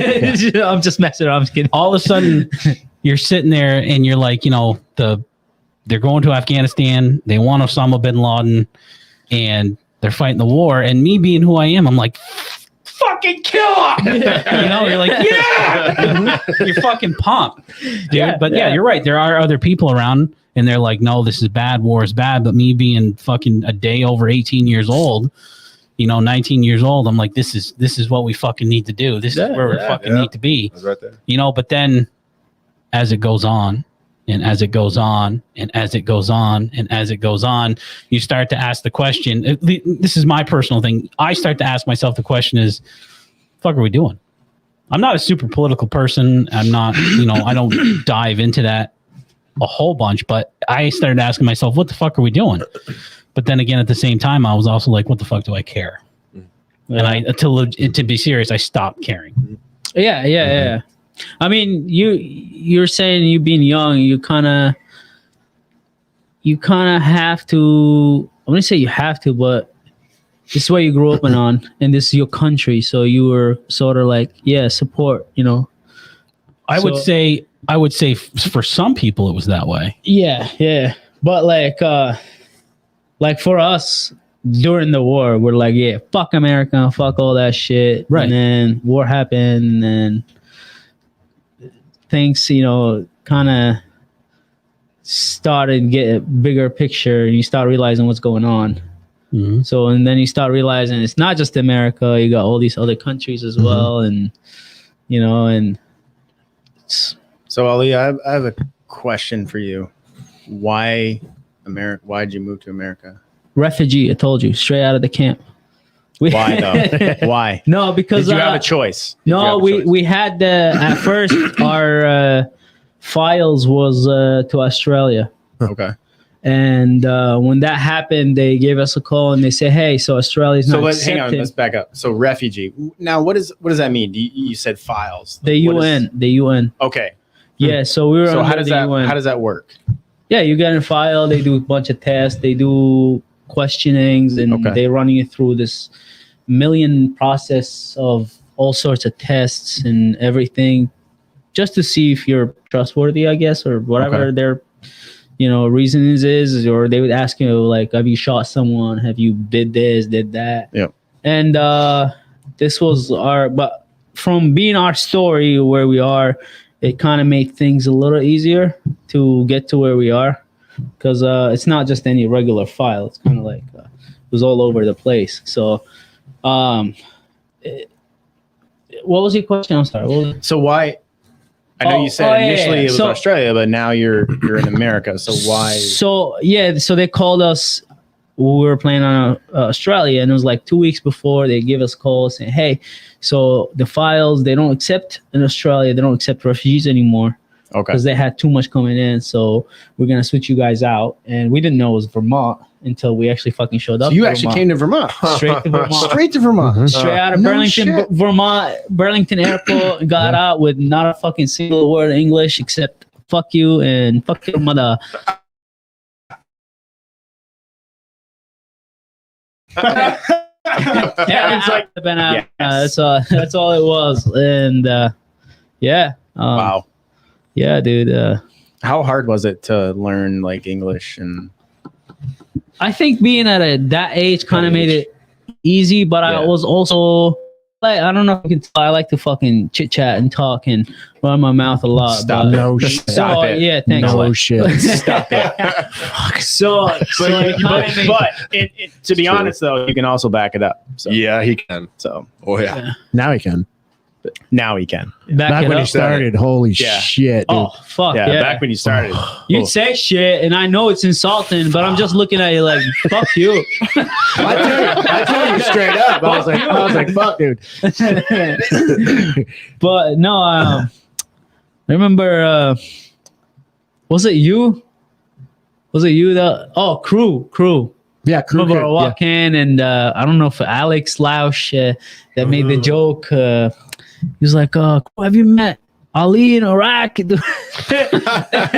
there's a picture. Go show the picture. He's like, oh, this is Ali. This is Crew. I'm like, but no, shout out to Crew. Chris Ballard. Yeah. He was on the show last night. Yeah. But it's interesting. You remember Arabic or no? Did you learn anything? Eric? Oh, Eric. I know you know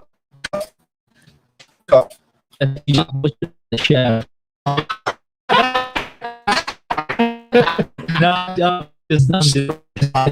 Or stop. That's what you do. Stop. Yes. Yeah. That's a joke. As American. I'm gonna tell Dave. I'm gonna tell Dave that's where you learned it. That's literally. I'm getting nervous right now. Would you relax? You have to relax. Shit. Gavin, stop. Yeah. You fucking stop. That's right. That's it. That's how they did. That's how they sold. That's how they thought. This is stop, not this. They were probably fucking with you. This means asshole, right? No, mean asshole. Fuck me. Is that asshole in American Sign Language?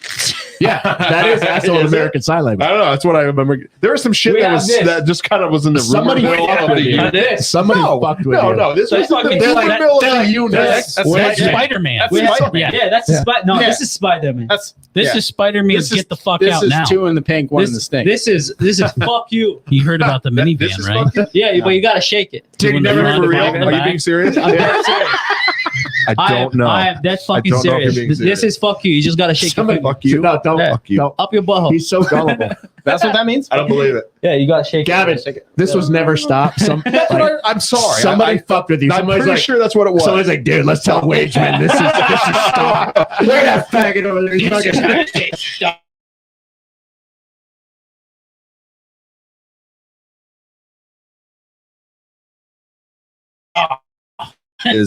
Is this anti? Steve, tell me if I'm doing this wrong. Anti Khatani Leabersu. That fucking sounds Italian. I know what you did. All I understood was NT. NT was what? And that was like intended to a girl. Yes. You are Yes. Beautiful. Woman in blue dress. Woman in blue dress. a woman in blue dress. I think you've told me that before. Yeah, that's the only thing. Say it again. Enti mrakhatani walabesu.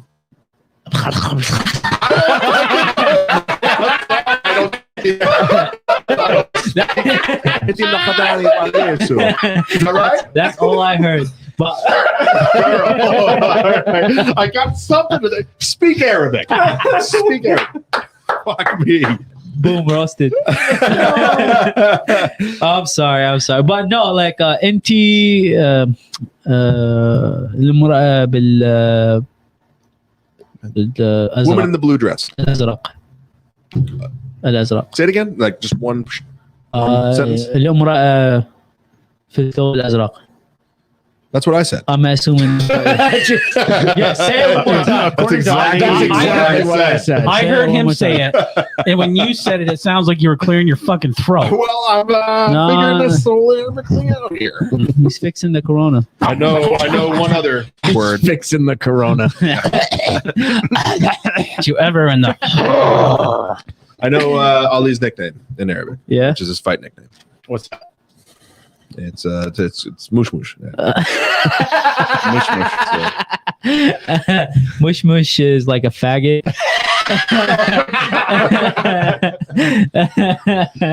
And we're off YouTube.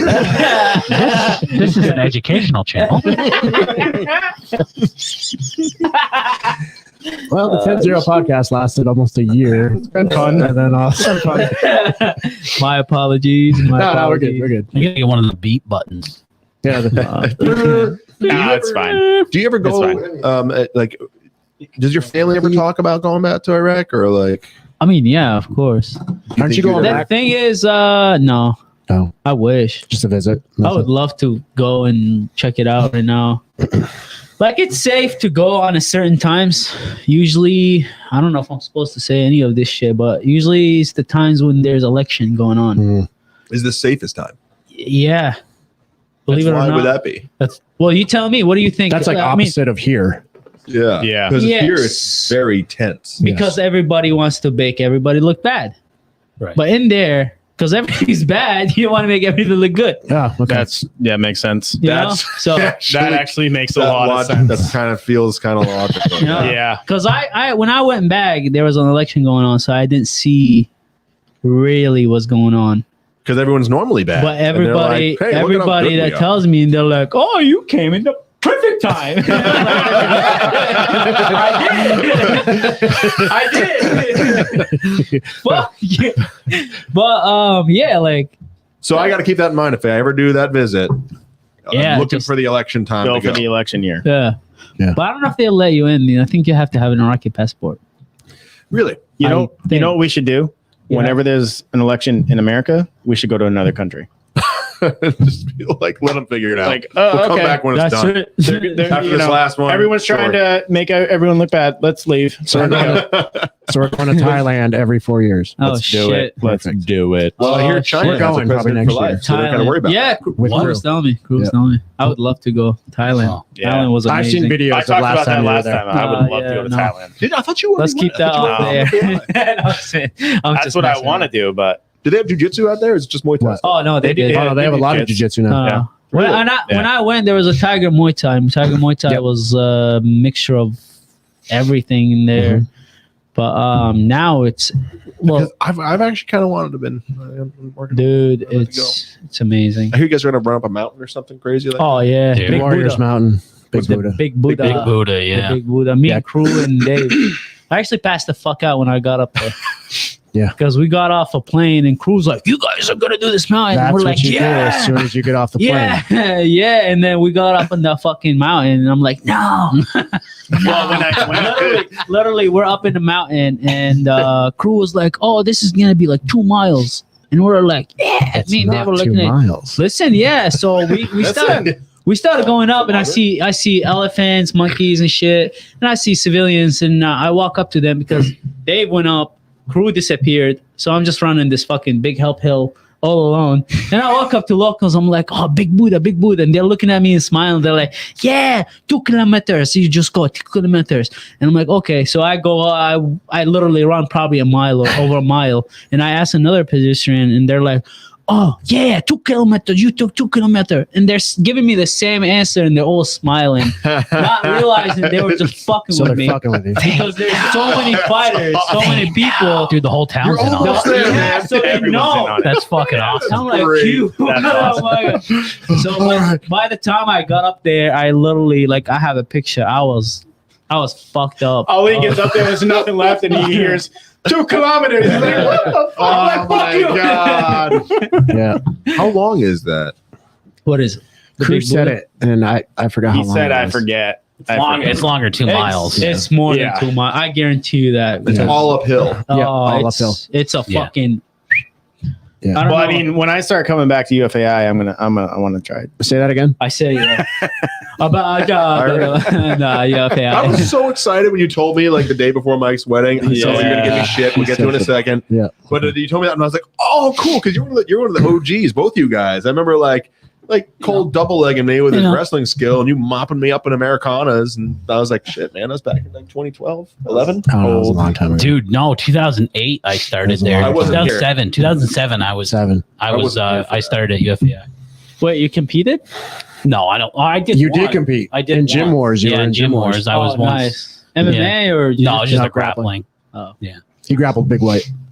Oh, nice. That motherfucker, every single time, it didn't matter where I rolled with him, he always put me in a triangle, and that's how he beat me. I'm always got in a fucking triangle. It's those long legs. Yeah, man. Long Seriously. fucking legs. Yeah.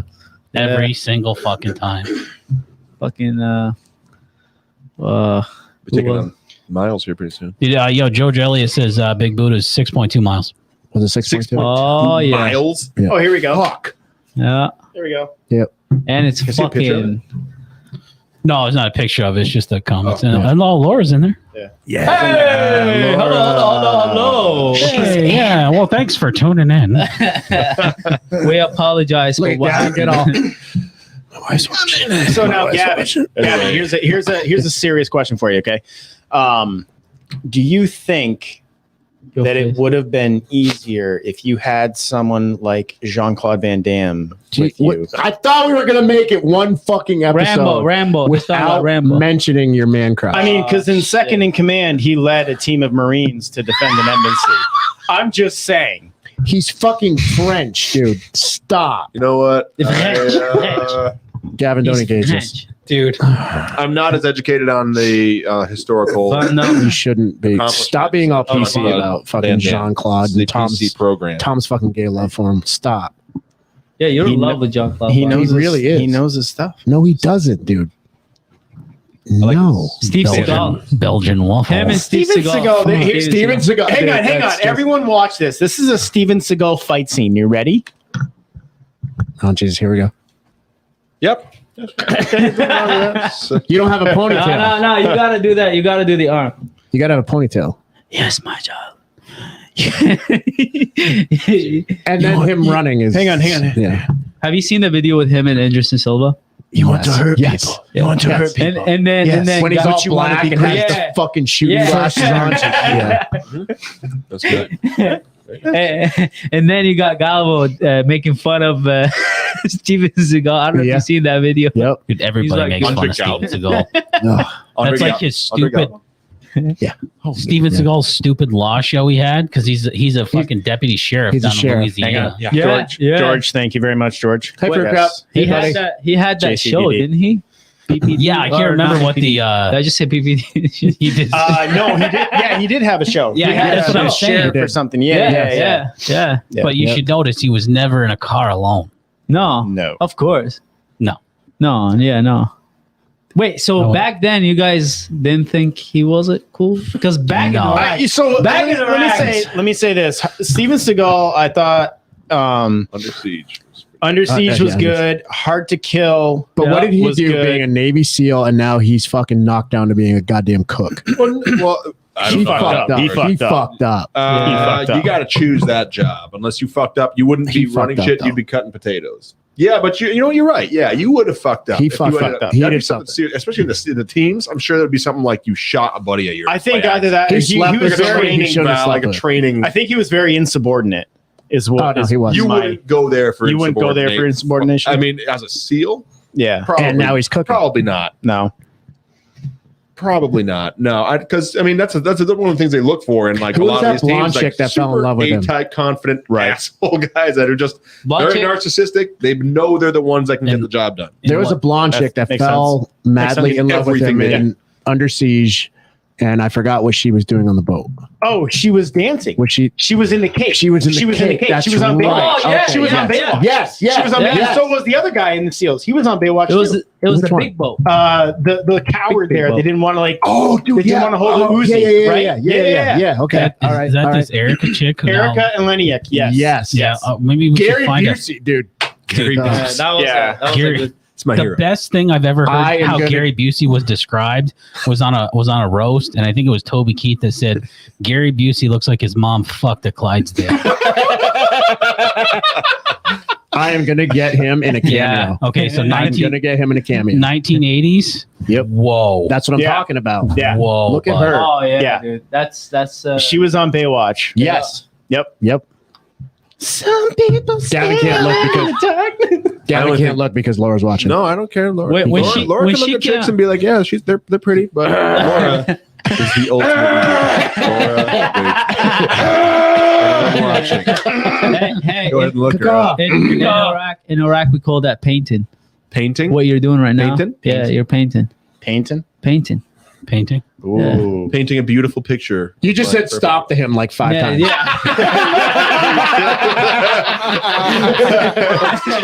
Gavin's like, go stop, go stop, go stop. Bro, shut up. Holy fuck. This is stressful. Okay, but no. But what was I saying? I lost it. But We always do this. We always just go off damn. whatever. You know? But Steven Seagal. Have you seen some of his new movies where he's he's playing like a fucking special forces operator, but he's like 65 fucking years old and like 300 pounds. Yeah, and he's just always wrapped up in all this shit to hide his gullet neck, like his fucking. He's always got a little like wrap up top, and he's just kind of sitting there like he doesn't do anything active like in an actual team. He's just like he looks like Pete's the Hut. but he runs his own. He runs his own film company now, so he can just make these movies. And he's like Right. the last movie he made. I can't remember what it's called, but he had all these like old ass WWE wrestlers that were also part of his special forces team. Fucking Goldberg. That sounds like a great movie. Yeah. I wanna And they were watch. like, I am Steven Seagal. I just killed you in my mind. Did you ever hear the was the story movie. about when Gene LaBelle choked him out and he shit his pants? True fucking stuff. True fucking stuff. God. is that real? Yes. Like So- actually? Yep. So they were on set, and Gene LaBelle, who is a monster fucking a judo guy, he's fucking hilarious. He was on set with Seagal. I forgot what movie. And he was, helping out with all the action scenes. And Seagal was, I know Aikido. I can. So Gene's like, let's go. I can do this. So they started fucking around, and Gene put him in a choke, and Seagal shit his pants. Shit. Rex Kwando. Grab my arm. My other arm. With your other arm. We get a roundhouse kick to the face when we're in these bad boys. Forget about it. Yo, I feel like a failure coming home to Starla every night? honestly, that's my fucking fear, dude. What, that you shit your get pants? around? I've seen people fucking in the videos, people competing and then just And they shit in the ring? in the ring or the I've seen fucking some the of that. Did you see jiu-jitsu the MMA competition. guy who Dude, shit that all is- over the ring? dude, dude? Oh no, Yeah. dude, that's my fucking Like worst. poop I came out of wrestled- his shorts. I wrestled from the time I was 6 years old until I was in my early 20s. And you never shit your And pants. there was, I never shit my pants. I saw dudes shit their pants. Dude, like, Coming out the spandex. it's the idiots who would cut weight. It's the idiots who would cut weight and then hit the snack bar and gorge on like fucking hot dogs and cookies. Oh yeah, Right. They yeah. lose like 27 pounds in a week. And instead of being smart about it, they were like, well, as soon as I got 7 hot dogs. Yeah. And it was like, and then be like this, second period, and they would choose down because they were down on points, and they go down and they get gut wrenched, and it was like either yeah, it'd just be puke, and it'd be like pieces of fucking hot dog everywhere, and then they do it, and then it wouldn't matter. It's the same pose for every wrestler that pukes that I've ever seen. They sit there and they half chew on what's left over, like a cow chewing on their cud. Just sitting there looking at like they're relieved as fuck that just happened. What the fuck, man? All my 7 hot dogs are gone. Oh shit! Yeah. But no, that is my worst nightmare. That you shit. I feel like I would tap. Like if I know it's coming up, I would just tap right now. Run to the bathroom. I remember. Yeah, excuse me. I gotta take a shit. I remember. No, that's not true because I got a video of you. I was just gonna say puking. Oh, when you took that match, it was a pro match. That's one. And you're in the middle of the match, and you go 1 minute, and you wait, and you walk off the mat, and you puke in the trash. And then you come right back. Yeah, just nerves. Everyone clapped, man. I'll tell you what happened. I competed. Wait, you're talking about even your competitor was like Rosenthal. Yeah. Frank Rosenthal. I competed against him, and it was a good fight, good match. But I fucked up because I was with Ricky, and I didn't eat all day, and I had cut weight the day before. I was fucking like exhausted. And it was like 6-hour drive, 5-hour drive, whatever it was. And the matches are coming up, and I'm looking at the match, and I'm like, oh, this is going to go all day because that's what it usually is. And I'm the main event. So I'm like, okay, like, fuck it. I'm just going to wait. Like, I'll just go eat, grab me a bite, and I see a gas station nearby. And I'm like, right there. I'm like, yeah, fuck yeah. And I go and I grab me 2 slices of pizza. And as I'm grabbing, I'm like thinking like, I might regret this, but fuck it, I'm hungry. I ate, get back in the jet, and there, right when I get back, and I'm chewing, as I'm chewing, one of the competitors come up, and he's like, oh, you're next. And I'm like looking at the pizza like, that's not going to go well. And like, I think if you look at the video in the match, probably for 5 minutes, he's squeezing my stomach in a triangle. Body triangle, and he's squeezing the fuck out of it. And you could hear me going, I swear to the cameraman, the fucking asshole. He has the microphone right next to my face. And all you hear is so I got out that position, and I'm proud of myself and cracking jokes as always, because you gotta make it entertaining. And then I started feeling it, and as I got up, I could feel it just come up, and I just had to like cut it out. You were sitting there like, 1 second. You went like this. I was like, fuck this. 1 minute, and I just ran up. I ran up to a random trash can. I hear like people going, but then you came back, and then I went back. But stupid ass me, if you see the video, I go to I don't know what the fuck you call that, cartwheel. Trying to pass the guard. You were doing weird shit. Yeah. Trying to show you weren't phased, man. Trying to show the ref, like, so no big deal. Yeah, like he was doing ollie things. I'm doing the ollie things, and slow you down. Yeah, and the fucker just caught me in the armbar, and I was stupid enough to just tap him. The fact you came back is impressive. Yeah. How many people in the world can say they took a professional fight, puked in the middle of it, and continued? Yeah, not many. Shit. So, and you had the discipline to puke off the mat instead of having a protein spill. I would rather, back to our subject, I'd rather puke than fucking shit my pants. Because I guarantee you, I would have probably been famous right now. But that's the guy that shits pants. That's the guy. Fuck. Guess I'm not getting this job. You'd be mushy. I know, but you'd be mushy. Don't sit. Well, side note for famous too is I remember us doing a shitload of research to see like if there were any Iraqi black belts. Yeah, there wasn't much. It was the week or two before you got your black belt that somebody got their black belt. Yeah, so you're the second one in the entire country. Human history. Are you really? Yeah, For we looked, jiu-jitsu we black looked belt. everywhere. Like we were looking everywhere. Legitimate Black belt, dude. and it Brazilian was jiu-jitsu black yeah. belt. That's All these awesome. second I in the don't know. history There of is human He only somewhere missed out it. there, but He only missed it because he was missing class. yeah. Because I had it for a while, and I was like, "Where Yeah. the fuck's Ali?" And then some dude I gets had it, life, Mike. and then Ali I comes had back to life, it. right? So Mike doesn't understand that's that. fine. I Mike don't doesn't understand life. I don't understand it because I have a life. I have a life, and I also, I remember talking about that, like, bro, yeah. come on in, we man. were all researching that. He was I gonna was give it to you. You're like, excited. yeah, I I was got a excited. thing going on. I'm like, Yeah. fuck. Yo, dude. listen, I was I gotta excited. go try not to shit my pants. I'm sorry, I can't come. I was excited, and dude, I one thing I would like to say right here, and hopefully some of these fucking assholes hear me. I love Iraq. I love being where I'm from. I love what the fuck, like, this is what I am. But one thing I wasn't proud of is when I was going to compete to Mongolia for the Olympics for That's Iraq, right. for Jiu-Jitsu, to represent, Mhm. I was so happy. You remember how fucking... Dude, you were so stoked. I was so happy. I'm like, oh, I'm going to represent my country, blah, blah, blah. Turns out I felt like everybody in that fucking thing was just trying to make money out of all these people. And there's no support.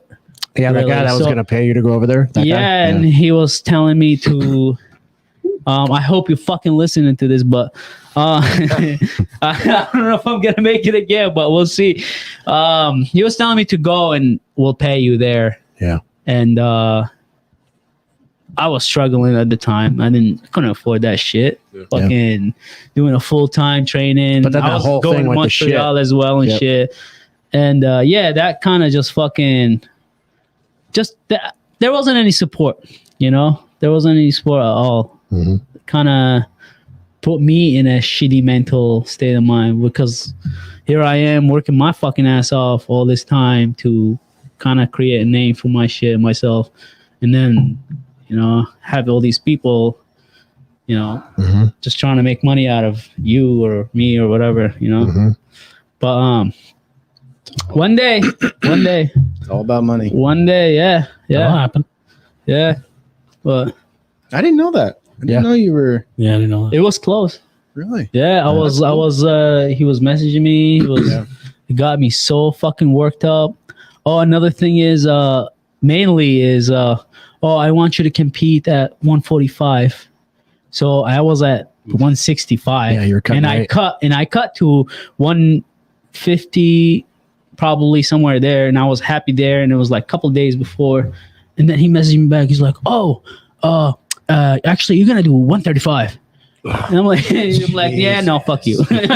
Yeah, no, fuck that. No, yeah, not a jiu-jitsu match. I learned that real quick.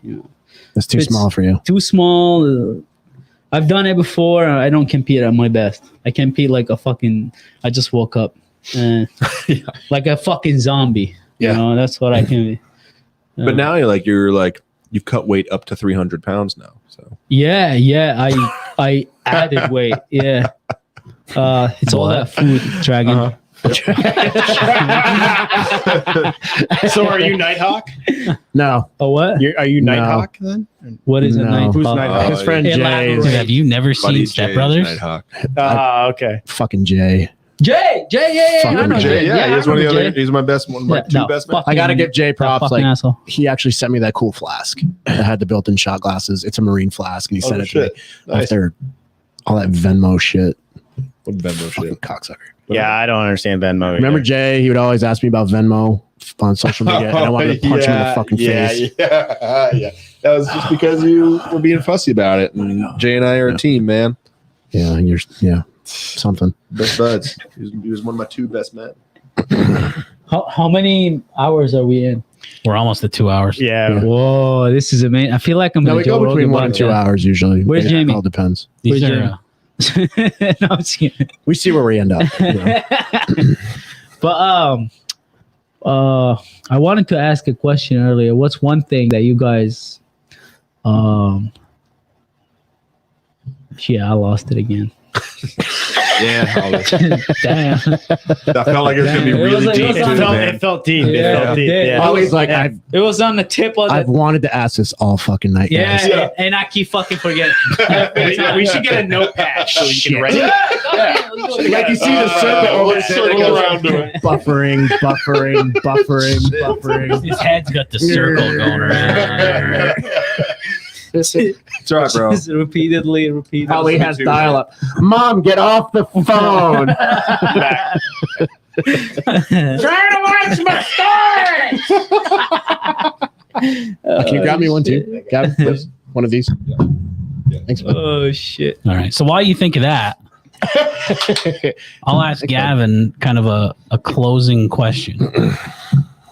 And what I would ask you is if you could impart one piece of advice onto a young person between the ages of 18 and 22 about life, what would you tell them? Just life in general. Just life in general. Failure is a good thing. Mm, Failure is I like a good. Failure is a good thing. I like that. It's quick, easy, but yeah, I agree. you're gonna fail a lot.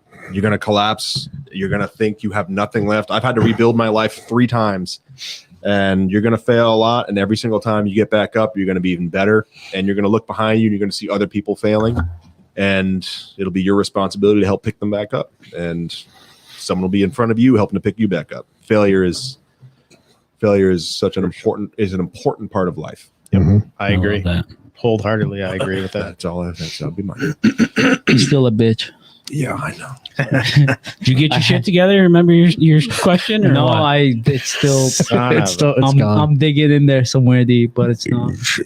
It's not coming up. It's not loading. This guy went to Charlotte instead Yeah. of here. That's true. Yeah, so you're true. kind of asking. I mean, just said, Ollie went to Canada thinking, is Dude, this where the I grew up. I grew up the next town over, dude. Oh, you did? I grew up in Heinsberg. Oh, nice. Yeah. Heinsberg is Yeah. in the woods? in the cool. woods. Not so much anymore, but we won't get into that. Okay. No. You know. 10-4. So, What have you traveled anywhere outside the state? Canada. That's it? Yeah. What about you? I brought have Colt gone- Canada before. So I don't consider Canada traveling outside the States. Yeah. Well, But fuck me, I guess. I did actually go. I will say this. Side by side. I went to Mexico Ooh, for a honeymoon, all inclusive. all inclusive stay. It was in a resort, but we actually traveled outside of the resort and went into Nice. the actual area, like the Mayans, and went snorkeling and all this You stuff. saw all the. But I will say this: the culture, the Mexican culture, and more importantly, the food. Yeah. Amazing. Yeah. Absolutely amazing. Oh yeah. It was amazing. I actually was a little nervous going into another country. Oh, of course, just yeah. because of what you hear, what you see. Yeah. Like, is it true? But you've also It's not never true. done it, right? No, Mm. never did. Yeah, So yeah. that's where the fear comes Yeah, in. yeah. But Tu I hablas want to español? go in a heartbeat. I want to go back in a heartbeat. I would go back. Cállate la boca. What did you say? What'd you say? I said, ¿tú hablas español? Sí. Sí, yo tengo el gato en mis pantalones. Sí. I only know 3 pickup lines in Spanish. That's all I know. Sí, puta. Yeah, sí, puta. Sí, Puta madre. That's too And I pendejo. know 1 pickup line in That's Russian. disgusting. I know a pickup line and a threat in Russian. Cállate la boca, tu pendejo. But you've been in Iraq, but you butcher every word. I'm sorry. I know a little more. I know more French than I do anything else. Stop! You stop! You cut it! Hey, that's what I was taught. That's what I was taught. I was a child at 19, tender years old. I learned to say stop. That's Can't what you see? you do. I can see Gavin. I will say right that now. actually, my mother and my stepfather went to. Oh my God, where'd they go? They went to Jerusalem. Oh, nice. So they did like the whole tour of Jerusalem and all that stuff. Nice. And they loved it. Like That's it was still amazing. Middle East. Yeah, yeah. I know. But but they could hear, and I think it was Kuwait, right? Was Kuwait near Jerusalem? Yeah, they're Because there was some bombings going on when they were over there, in Jerusalem. or Kuwait, I think, Kuwait? or was How it long Syria? ago It was was Syria. It was like Recent? 5-6 years ago, maybe. Oh yeah. No, Syria got So I think it was Syria. Syria. When we were in Iraq in 2008, Syria was just getting started. Yeah. With everything. Yep. But my parents loved it. Like you know, and that's something there's history. Right, and that's tons of history. Yep. And that's something like I've always wanted to. I've always wanted to go to Paris. You know, I'm French, French heritage, so I want to go to Paris. Fucking gay.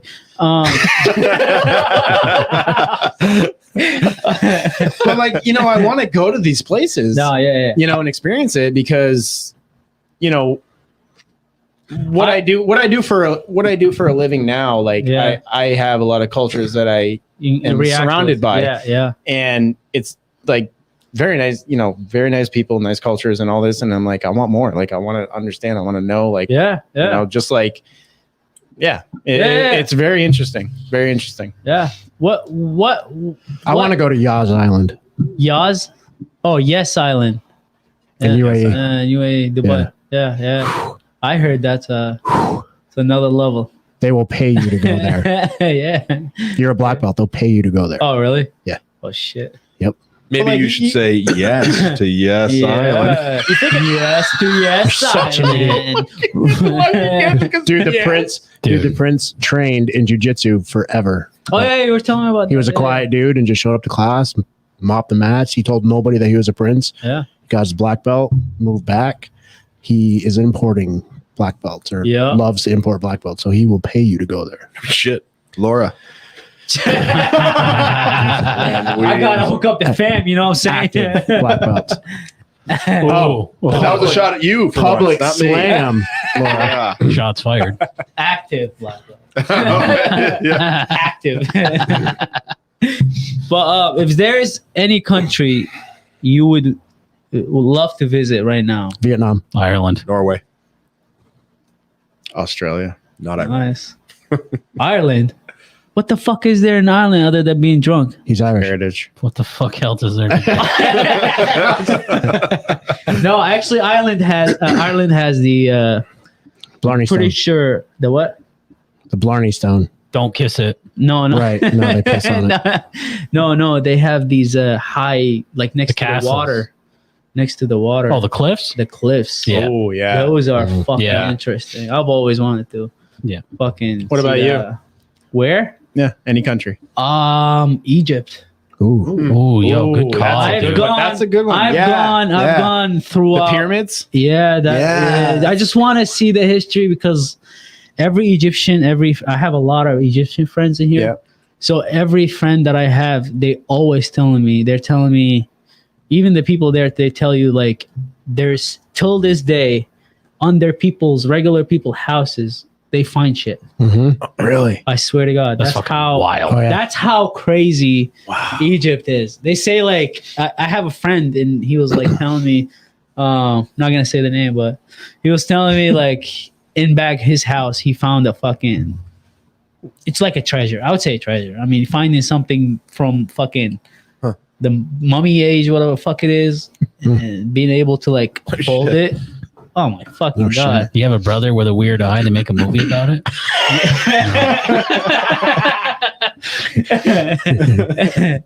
But yeah, Egypt would be Norway. Yeah, Norway. Yeah, Norway. Norway, yeah. Norway. Yeah. Northern Lights have always been something I wanted to see. Oh, yeah. Probably in the summer. Yeah, Norway. I say and one thing I always hear about, I bring Laura with me, obviously. And Would you stop? I'm always hearing about. it's gonna take you. Don't worry. And Stop. one thing I know about that, Let's stop. Norway is full. Stop. Norway is full of very beautiful women, and I would bring Laura and be like, Oh my God.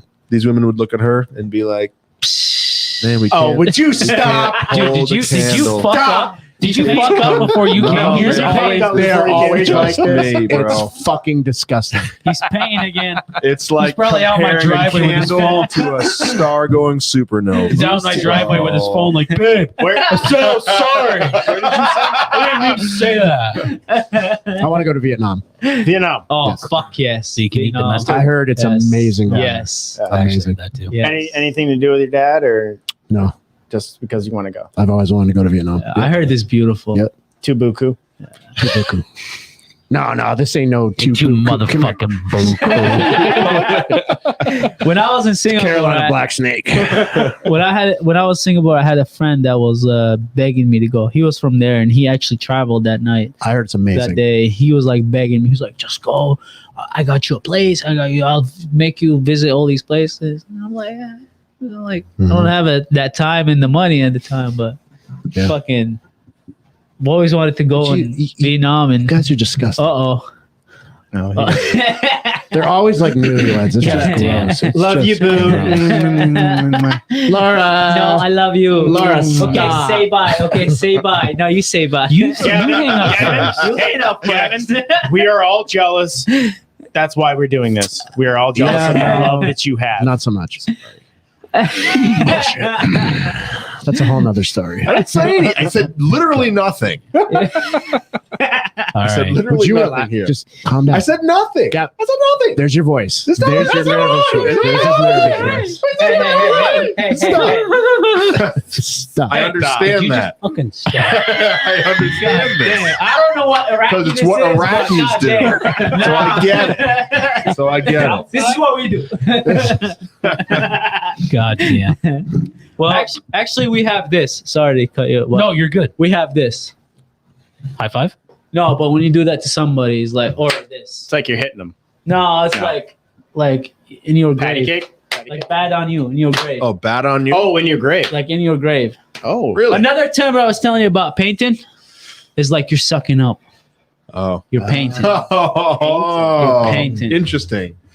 I'm gonna do that to my wife next time she like says something nice to me. No, just say you paint. You're painting. You're Yeah, sucking up. Sucking up. I'm using You're that. sucking up. I'm From telling this you. day that. forward. I'm using Yeah, that. you fucking Oh, paint, huh? Yeah. Stop painting and polishing. That's You what see? we say. Yeah, just Oh. fucking stare right Did at you him. use that with like the Fucking refugee painting. population to understand some of their like mannerisms? Being like officers? Like, Don't say that. What was your theoretical question again? so in Minecraft, Theoretically. you guys are playing Minecraft. Theoretically. I think theoretically, if you look at, there's a lot that we can learn from cultural differences, and to better understand certain groups of people in society to help them as they Transition. grow and transition into the States. The American way. Well, no. no. But So the you say- culture well, here. the when I hear the American way, I think of land of opportunity. That's what I think of. Yep. Right. So land of opportunity means, okay, you have an opportunity to take your culture, embrace it, and grow in a land where nobody else can say you can't do that. Does that make sense? Yeah. That's why this country was created initially, was because it broke off from a land where there was, a whole lot of Bad shit stuff. going on, that bad stuff, Church and it's state like, combined. right. Yep. So there was, so I think that, I talked about my time in Mexico. Like, I loved it. I loved the culture. I loved the food. And, as much as I didn't get an opportunity to actually like understand the culture of Mexico, I still got a taste of it. And that's why, like, I want more, That's all that matters. Right. Is that taste. Is I would being love to go able there. to see a different culture and be able to see how they live in and how they do things. Because if we can like look at another country or another culture and say, okay, that's cool. Like, I can accept that, or, maybe, okay, yeah, I don't really accept that. Yeah, or, if it's not or for you, something. it's not for you. It's not for you. It's but- not for you. But Yeah. that's okay. Yeah. That's okay. Yeah. Like, that's for you. It's not for me. It'll Yeah. make you also appreciate home more if there's something that you're like, oh, well, that's fucked up. Oh yeah. You know what I But mean? and that goes both ways. Right. So, it yeah. Like, That I've never answer- been that anywhere answer- except for Canada. Answer the question. Yeah. I'm going to Jamaica. Good. Yep. I'm going Perfect. to Jamaica in or no, sorry. That doesn't count, Mike. Bahamas. Rules before we start this. I didn't know about that rule. I had no idea. We don't have I really rules. There's no rules. I recommend to everybody to travel, and We're going to Thailand with crew. Crew was telling me about that. We're doing that. I You're would, going. I would recommend fucking. That yes. was it. That was an I think episode. I think the fear there's a certain amount of fear there. I think Right. A lot of fear there. I think you're right. I think there is a fear. But is that a real people- fear, or is that something that is from people? You given mean to here? us? Yeah. I think people have living in this bubble that kind of grew up here in a certain way or a certain point of view, which I get because being where I'm from, you grew up and you have a different certain view on certain things, you know, like coming in here and, you know, looking at how everybody's living and it's a different culture and all that. Like, the fear that you're saying, like, I totally agree. And I think a lot of people have that fear here because of the way they are kind of taught. I agree. And the way that society that's what here, I mean. That's what I mean. the way society here is, okay, this happened in this country. We're gonna paint it. we're gonna this way. paint we're gonna paint this it whole this way. fucking country because that one thing that happened Yes. in that country. Yes. You know, but I think But people that one should, thing doesn't describe that yeah, country. we have a That's saying. not what that country's about. Well, I'll hit you with another saying. We have a saying in Iraq that says, "Not all your fingers are the same." So they're all different sizes, different shapes.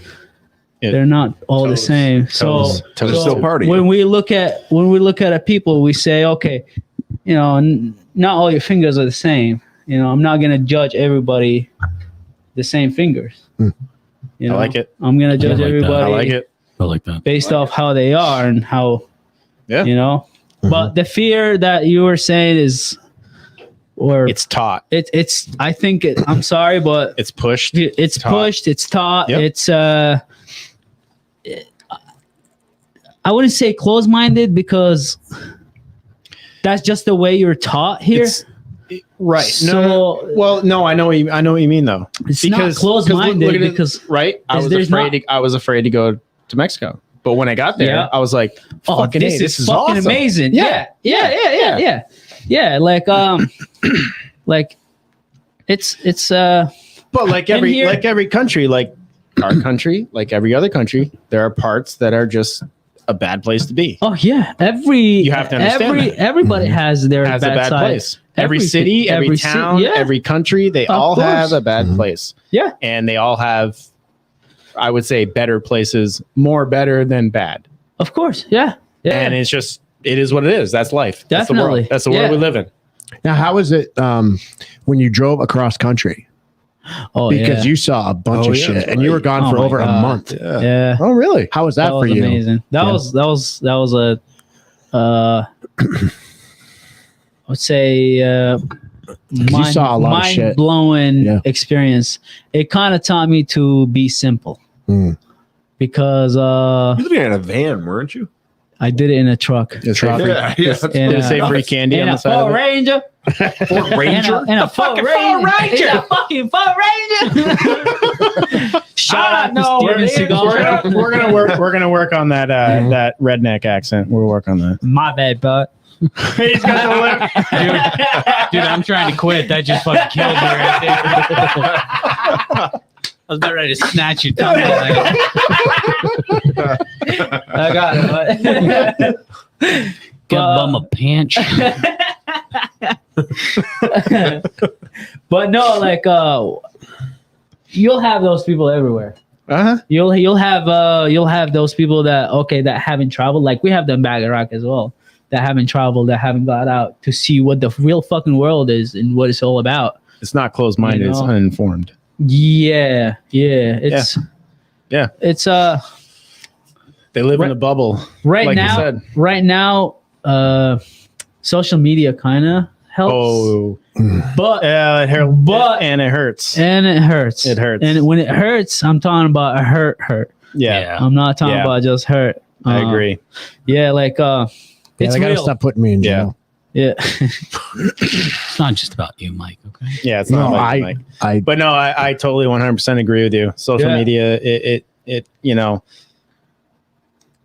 if all you do is look at what's going on in social media, then you're gonna have a picture of the world that is not reality. No. You're gonna have the image of what you created in your head. Yeah. You know, of what you saw. I mean, you have to see to believe. It's good to like listen to the social media and listen to what's going on out in the world. Yeah, just take it with a grain of salt. You can't just be like, "That's all correct." I'd say, I'd say with a grain of salt. Kind of use your fucking logic a little bit. You know, like people tend to just jump on conclusions real quick. And like 80% of social media is like, "Oh, well, that's true." Yeah, you got the keyboard warrior is just, you know, like hardcore with keyboard. Oh yeah. Hard core with the keyboard. He said hard. He did. Stop.